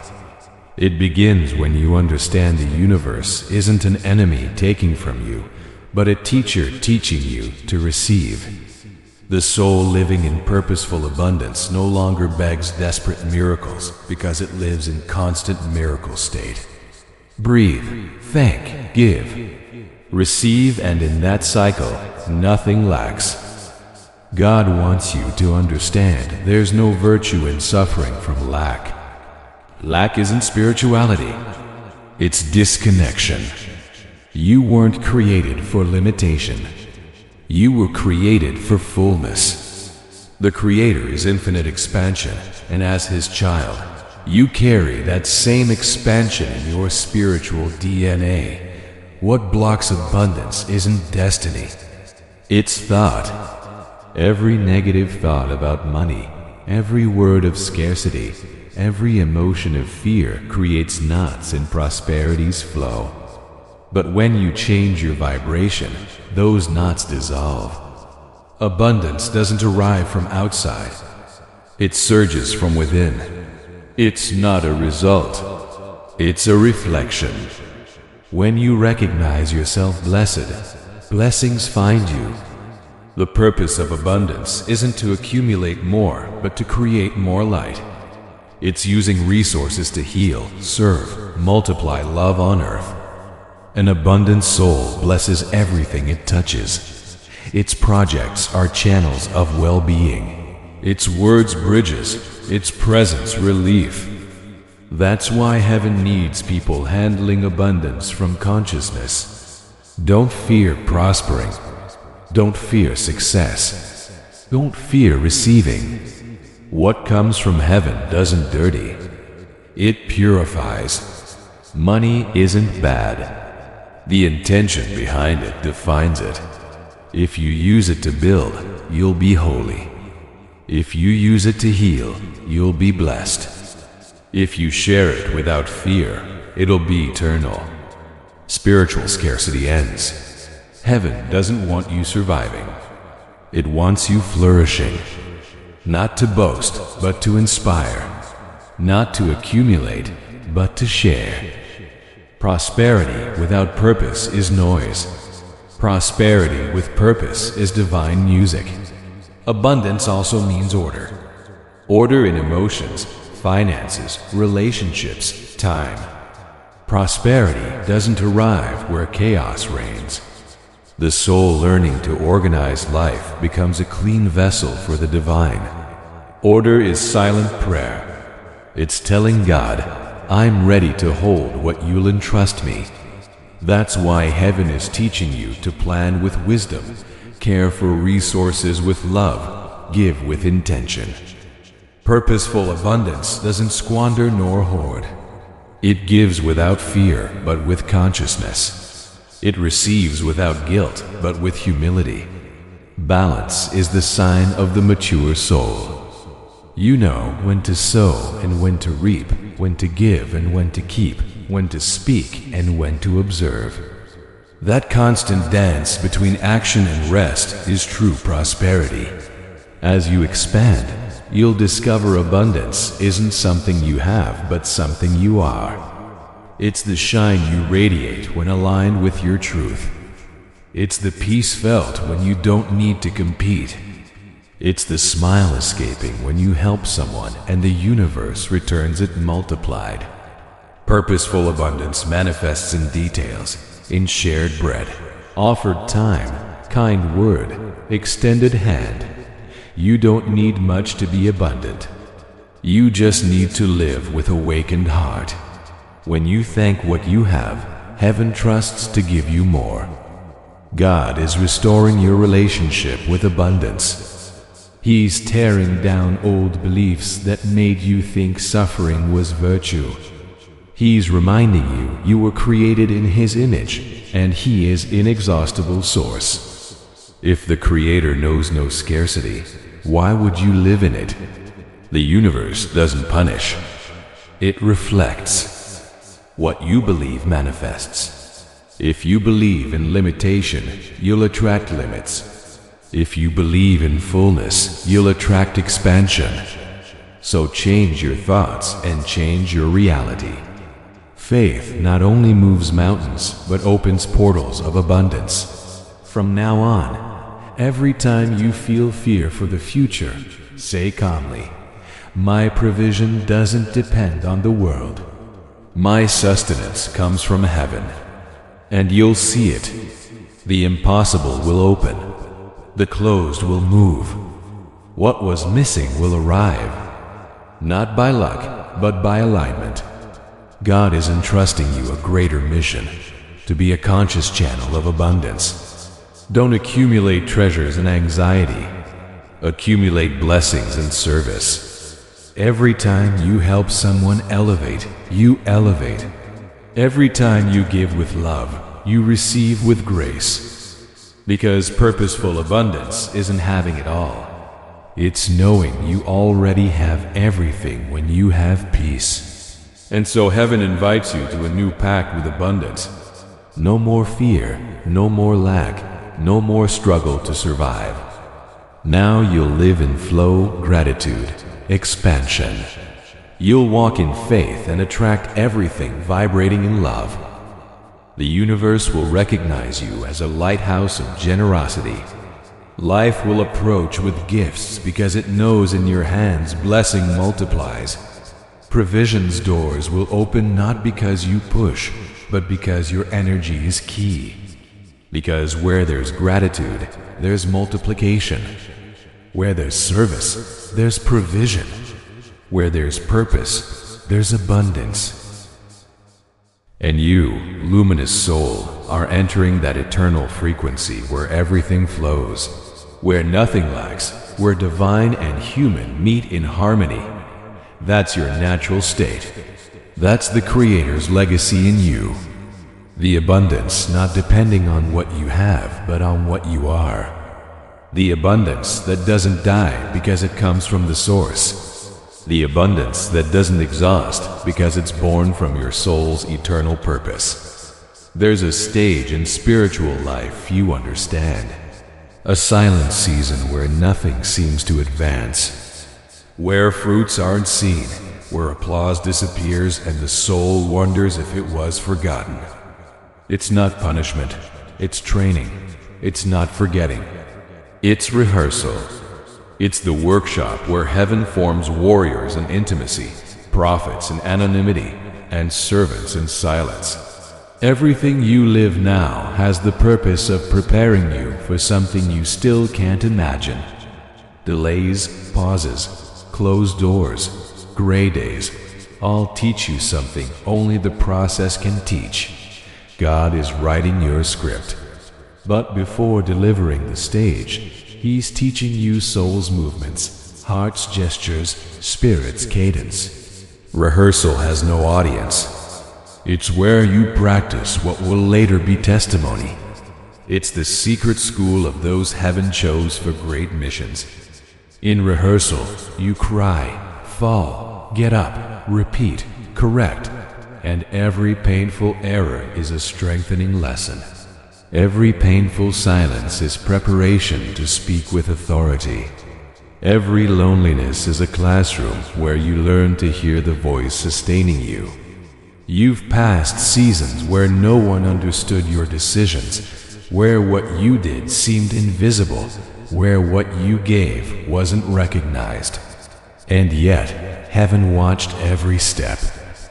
No effort was wasted. No act of kindness went unnoticed. No tear fell unregistered. Rehearsal purifies you of validation desired dot, so when the hour arrives to step onto destiny's stage, don't look back. Rehearsal prepared you for this moment. And if you ever doubt, remember this. You weren't chosen for perfection. You were chosen for willingness. God doesn't seek experts. He seeks hearts willing to be used by His love. The curtain is rising. The Spirit blows behind you. Angels tune the atmosphere. Your soul vibrates. You're no longer practicing. You're entering manifestation. Heaven calls you by name and hands you your final script. And this time, you won't repeat it with fear, but with authority. Your story will be heard not for what you say, but for what you radiate. because those who look at you will see the evidence of someone tested, shaped, and sent. And when you speak, hearts will know you don't speak from theory, but from fire. You've passed from rehearsal to stage. You're no longer apprentice. You're instrument. You're no longer waiting for your moment. You're living it. And heaven, seeing you take your place, says with a voice thundering in eternity, "Well done, my child, well done." There's a moment in spiritual evolution where the soul notices the landscape changes without warning. People once close distance. Places once good suddenly feel heavy. Routines once normal no longer fit. It's not confusion. It's reconfiguration. Heaven is reordering your surroundings so your environment reflects the new level of consciousness you're reaching. Reconfiguration doesn't arrive with noise, but with soft, almost imperceptible movements. It's a sacred process where God changes the pieces around you so your life's symphony sounds in harmony again. When the spirit raises frequency, surroundings must elevate with it. And if not, the soul pushes gently until everything vibrates in the same direction. For a long time, you got used to surviving in environments where your light had to shrink. It arrives when the soul is ready to hold glory without losing humility. The stage you're going to doesn't resemble the ones you know. No competition, no rivalry, no comparison, just purpose. You'll be placed in spaces where your voice has weight, not because it's loud, but because it comes from authenticity. Your words will be balm. Your presence answer. Your story will become hope for others. In rehearsal, you also learned no's value. You learned to reject what doesn't vibrate with you, not to accept everything from fear of having nothing.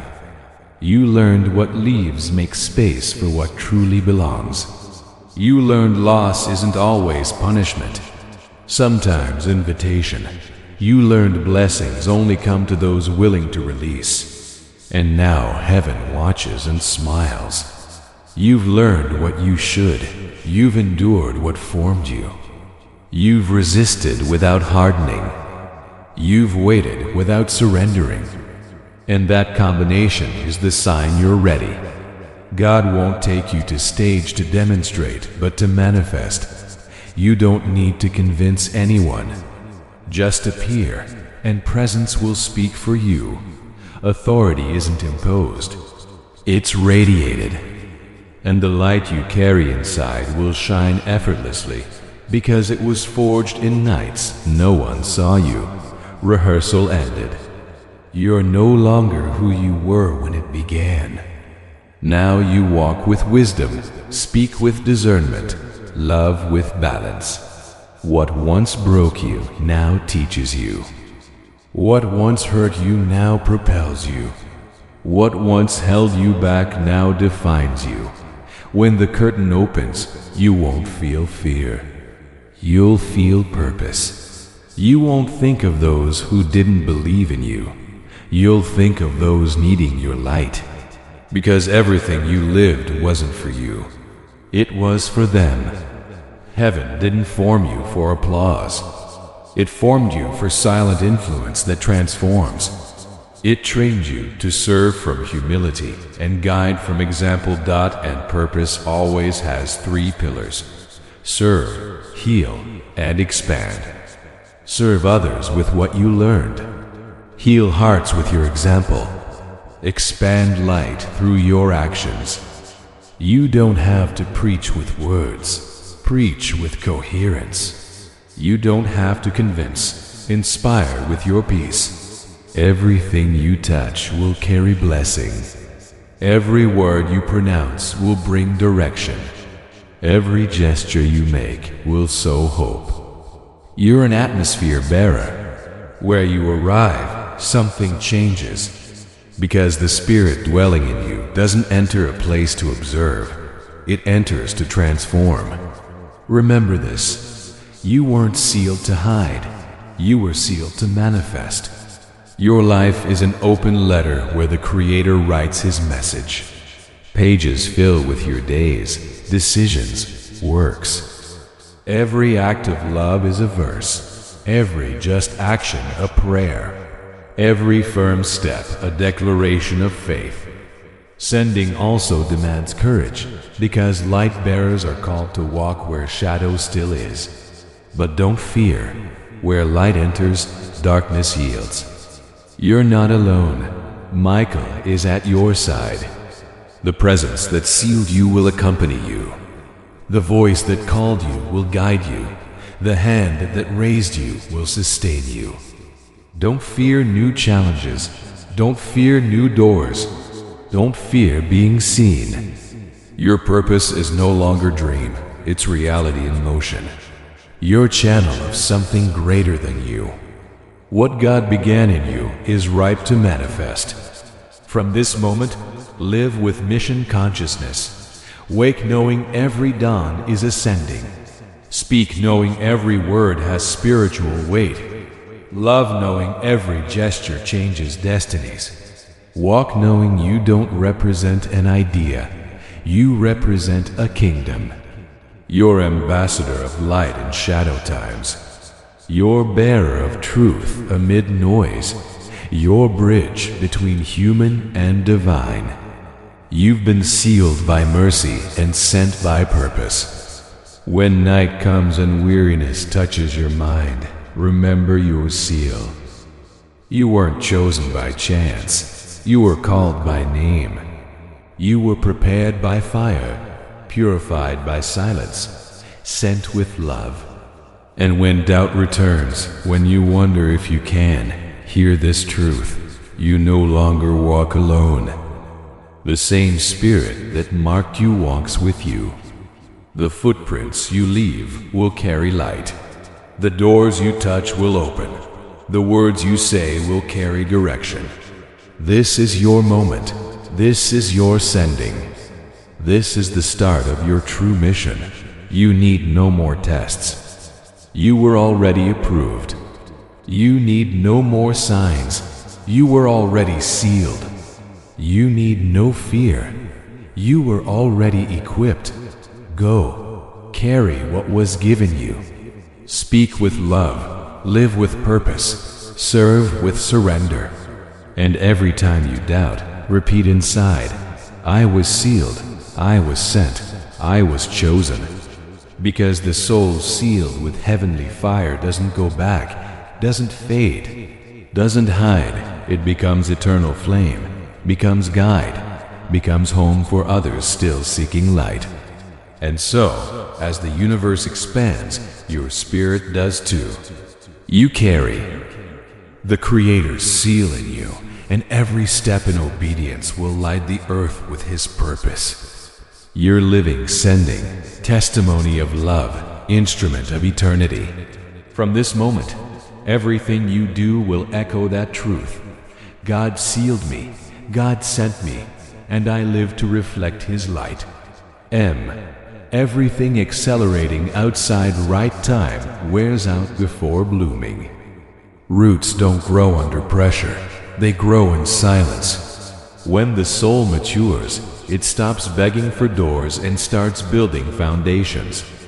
It understands invisible foundations are more important than visible structures. That inner preparation is worth more than external opportunity.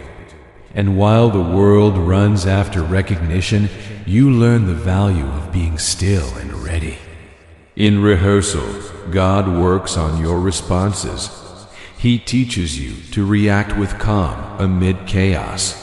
He shows you don't need to prove anything, that strength doesn't always roar, sometimes it breathes, that faith doesn't always shout, sometimes it observes. And in that observing, you learn to distinguish true from false, divine from temporal, essential from accessory. Rehearsal also teaches you to live without fear of process, fear of losing, fear of failing, fear of starting over. All that dies in practice because you repeat it until the soul learns to move from faith not insecurity.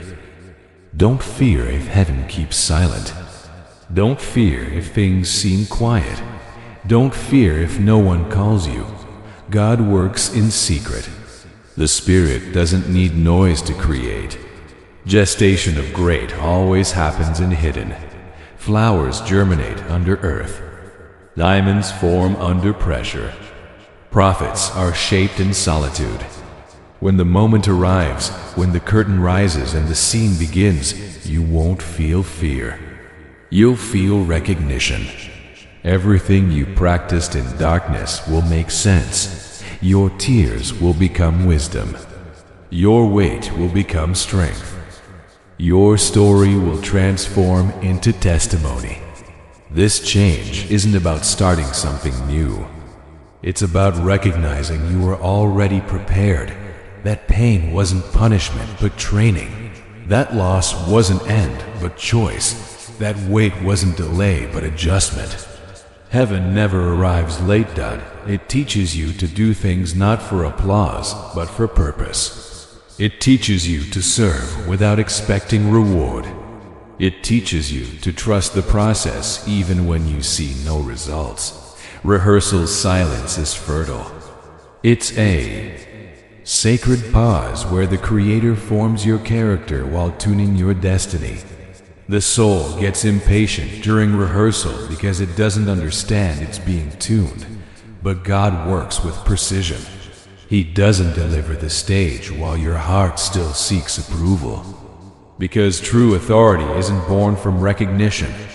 It's born from intimacy. It doesn't come from others' noise.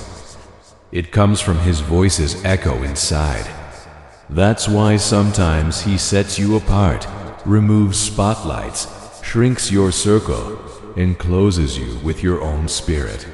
It's not loneliness, it's holy isolation. In that isolation, you learn to see yourself without masks, recognize your fears without fleeing. You learn to love without needing equal love back. It's maturity's rehearsal.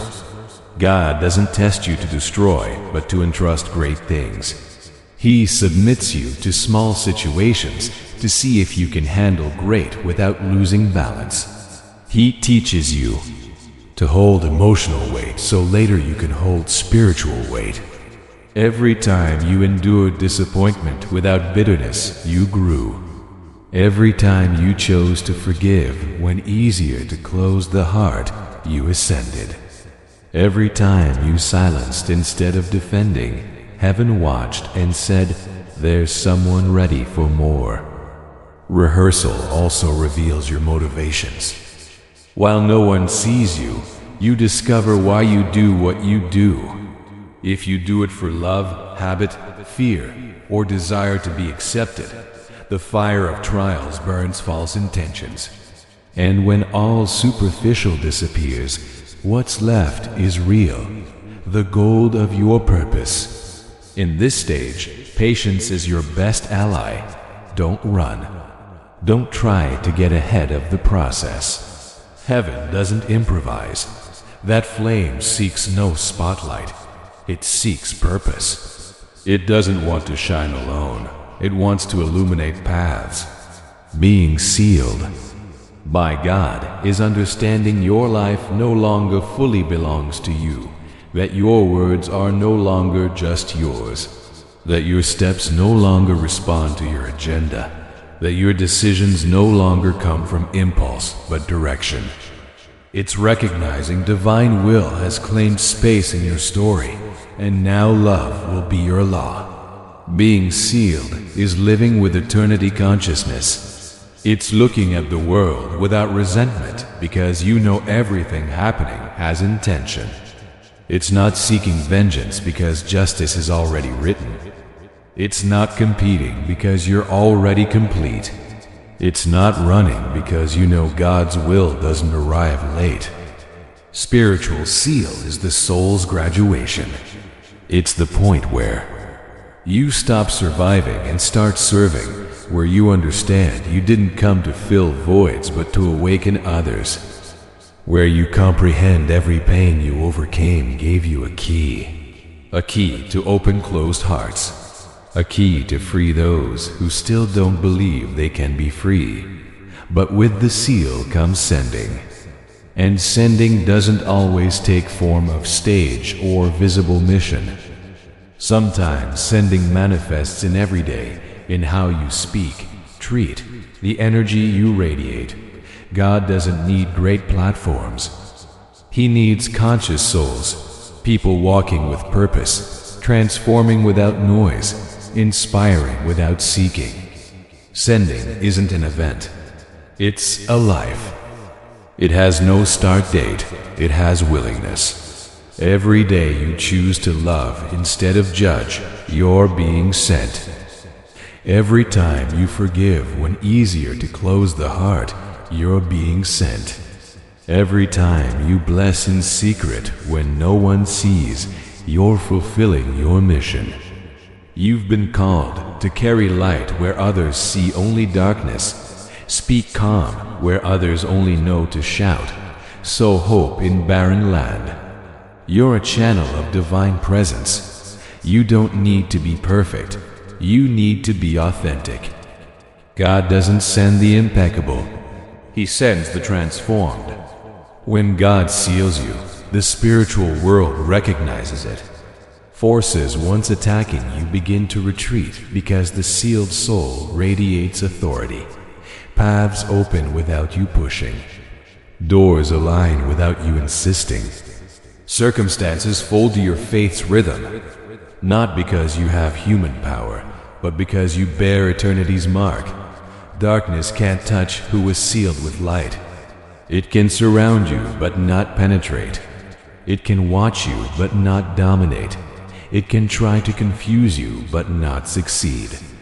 Because the sealed soul doesn't fear, and fear is the only language darkness understands. Your seal also protects you from ego, because who was marked by heaven knows all power received is loan. It doesn't belong to you. It passes through you. It doesn't inflate you. It makes you responsible. It doesn't separate you. It connects you. True power doesn't build walls. It builds bridges. The sending coming for you won't be small. God will place you in spaces where your story resonates as message. Your mere presence will change atmospheres. You won't need great speeches. Your energy will speak for you. What others feel in you won't be just charisma. It'll be divine presence. Your life will become living testimony, not of perfection, but of redemption. When you speak, those listening will feel truth behind your words, because truth has weight. Authenticity vibrates different, and because anointing can't be imitated, it can only be carried. Your story will inspire not because it was easy, but because it was real, because your process was deep, because your faith wasn't born from miracle, but from desert. People will see your scars and recognize God's faithfulness. They'll understand you weren't protected from pain, but in pain, not spared trial, but sustained within it. Sending also brings purpose. It teaches you to think different, feel different, speak different. Every thought is seed. Every emotion vibration. When inner changes, outer adjusts alone. The mature soul learns not to fight what's moving. It understands every change has purpose, that heaven doesn't remove without intention, that if a door closed, it was to redirect you to a bigger one. Resistance is suffering. Acceptance is wisdom. Your surroundings are being prepared for your life's new frequency. You can't receive new in old space. You can't inhabit future with past energy. It's time to renew your atmosphere. Every prayer, thought, word you pronounce is architecture. You're building with intention. Start blessing your places. Declare peace over your home, blessing over your bed, prosperity over your table.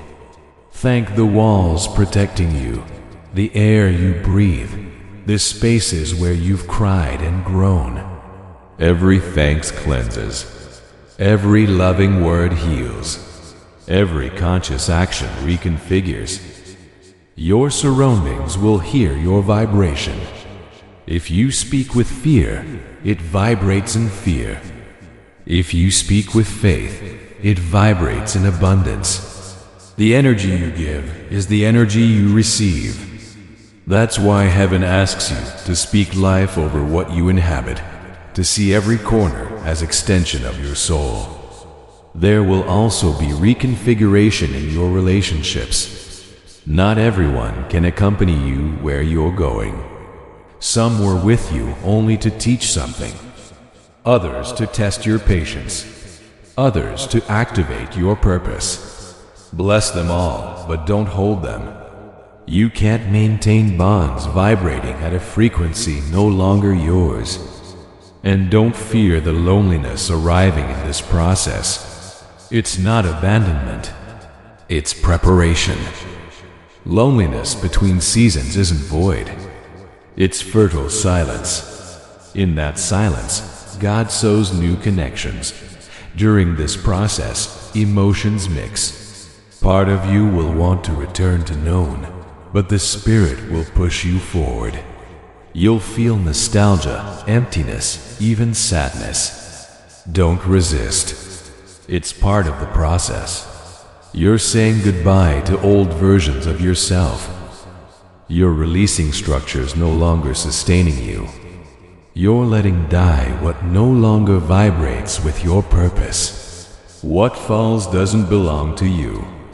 What stays supports your expansion. And what arrives will always be more aligned than what left. Because light never replaces with less. It always replaces with more truth. God is changing your surroundings foundations, adjusting your relationships, work, habits. He's filtering your connections so every presence in your life adds, doesn't subtract. He's removing people who couldn't bear your shine and sending others who celebrate it. Don't seek to retain what's leaving, because heaven doesn't uproot without replacing. Sometimes when everything starts moving, the soul goes on alert. But reconfiguration isn't chaos. It's alignment. What seems instability is actually adjustment. You're being repositioned. Everything will find its place. Every relationship will show its function. Every door will reveal if it should open or close. God leaves nothing to chance. If something leaves your life, its purpose is fulfilled. If something arrives, its purpose is greater than the space it takes. Learn to see changes with spiritual eyes. What the soul sees as loss, the spirit recognizes as divine transition. Reconfiguration also happens inside you. Not only does it change what's around you, it changes how you respond. You no longer react from wound, but from calm. You no longer argue to be right, but to understand.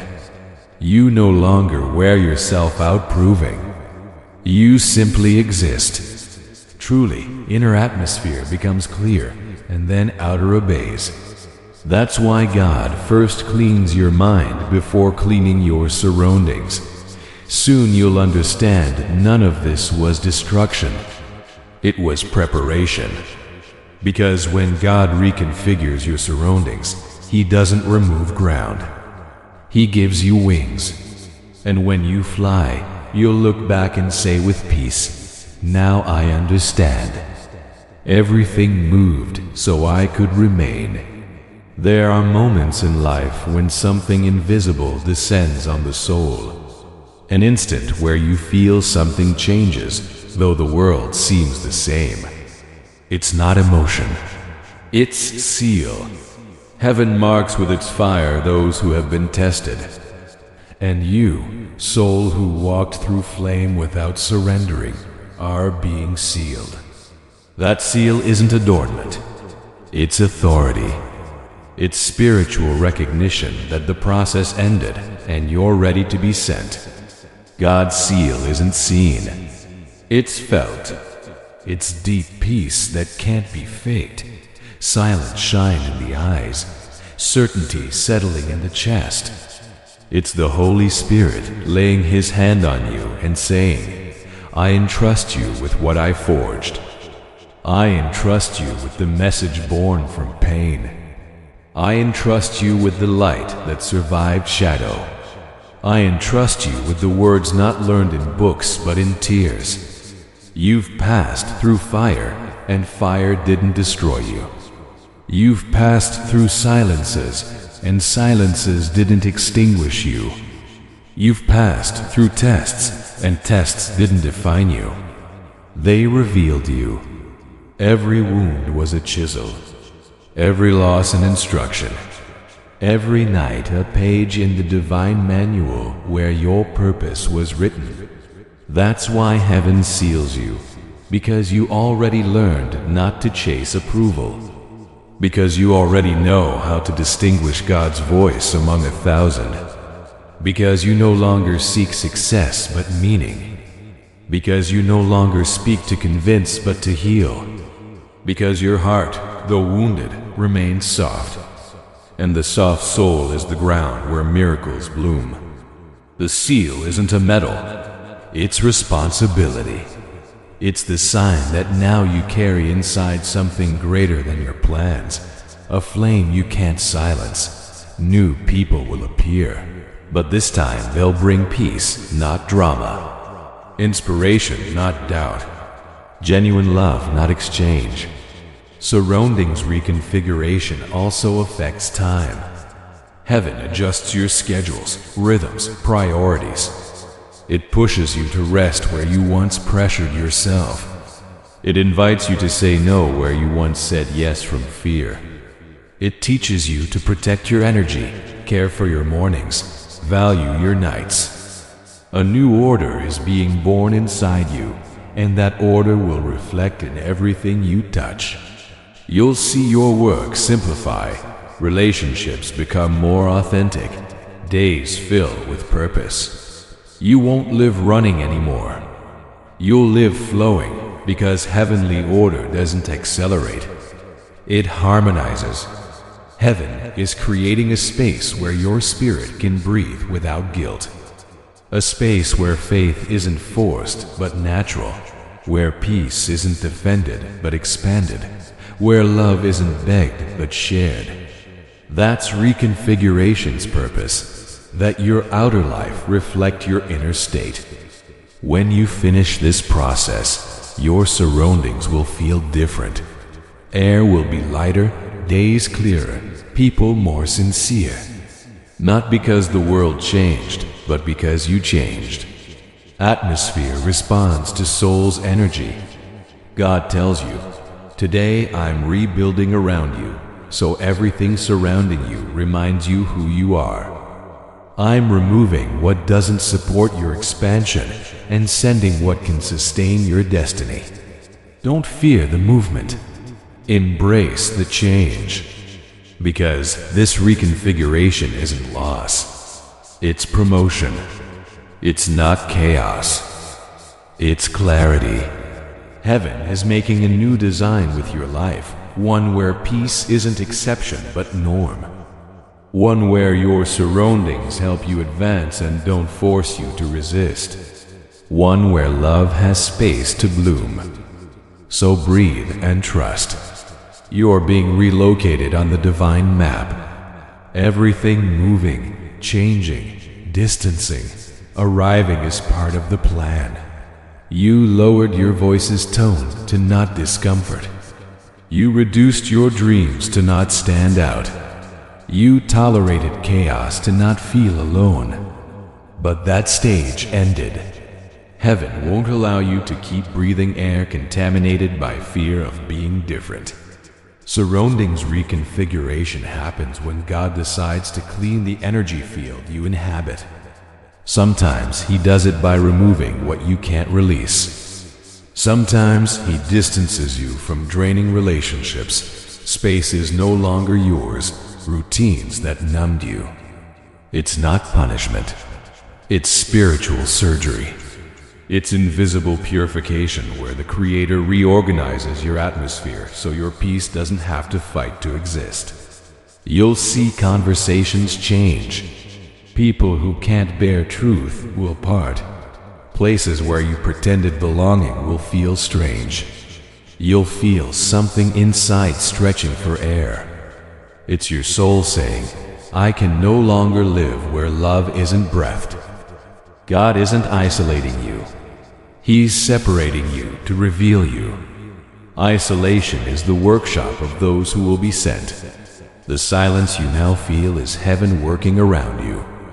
The environment you inhabit has memory. Every space holds energy. Every object preserves emotions.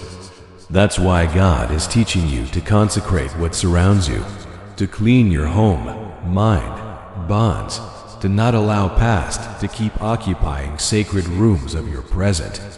It's not physical cleaning, but spiritual purification. Open your windows. Let air enter and take out the old. Thank everything that fulfilled its function and bid it farewell with gratitude. Order corners where you keep objects no longer representing who you are. Every outer act reflects inner decision. When you order space, you order energy. When you order energy, you order destiny. Surroundings reconfiguration is the sign heaven considers you ready for something new. Because God's promises don't land in chaos. They land in clarity.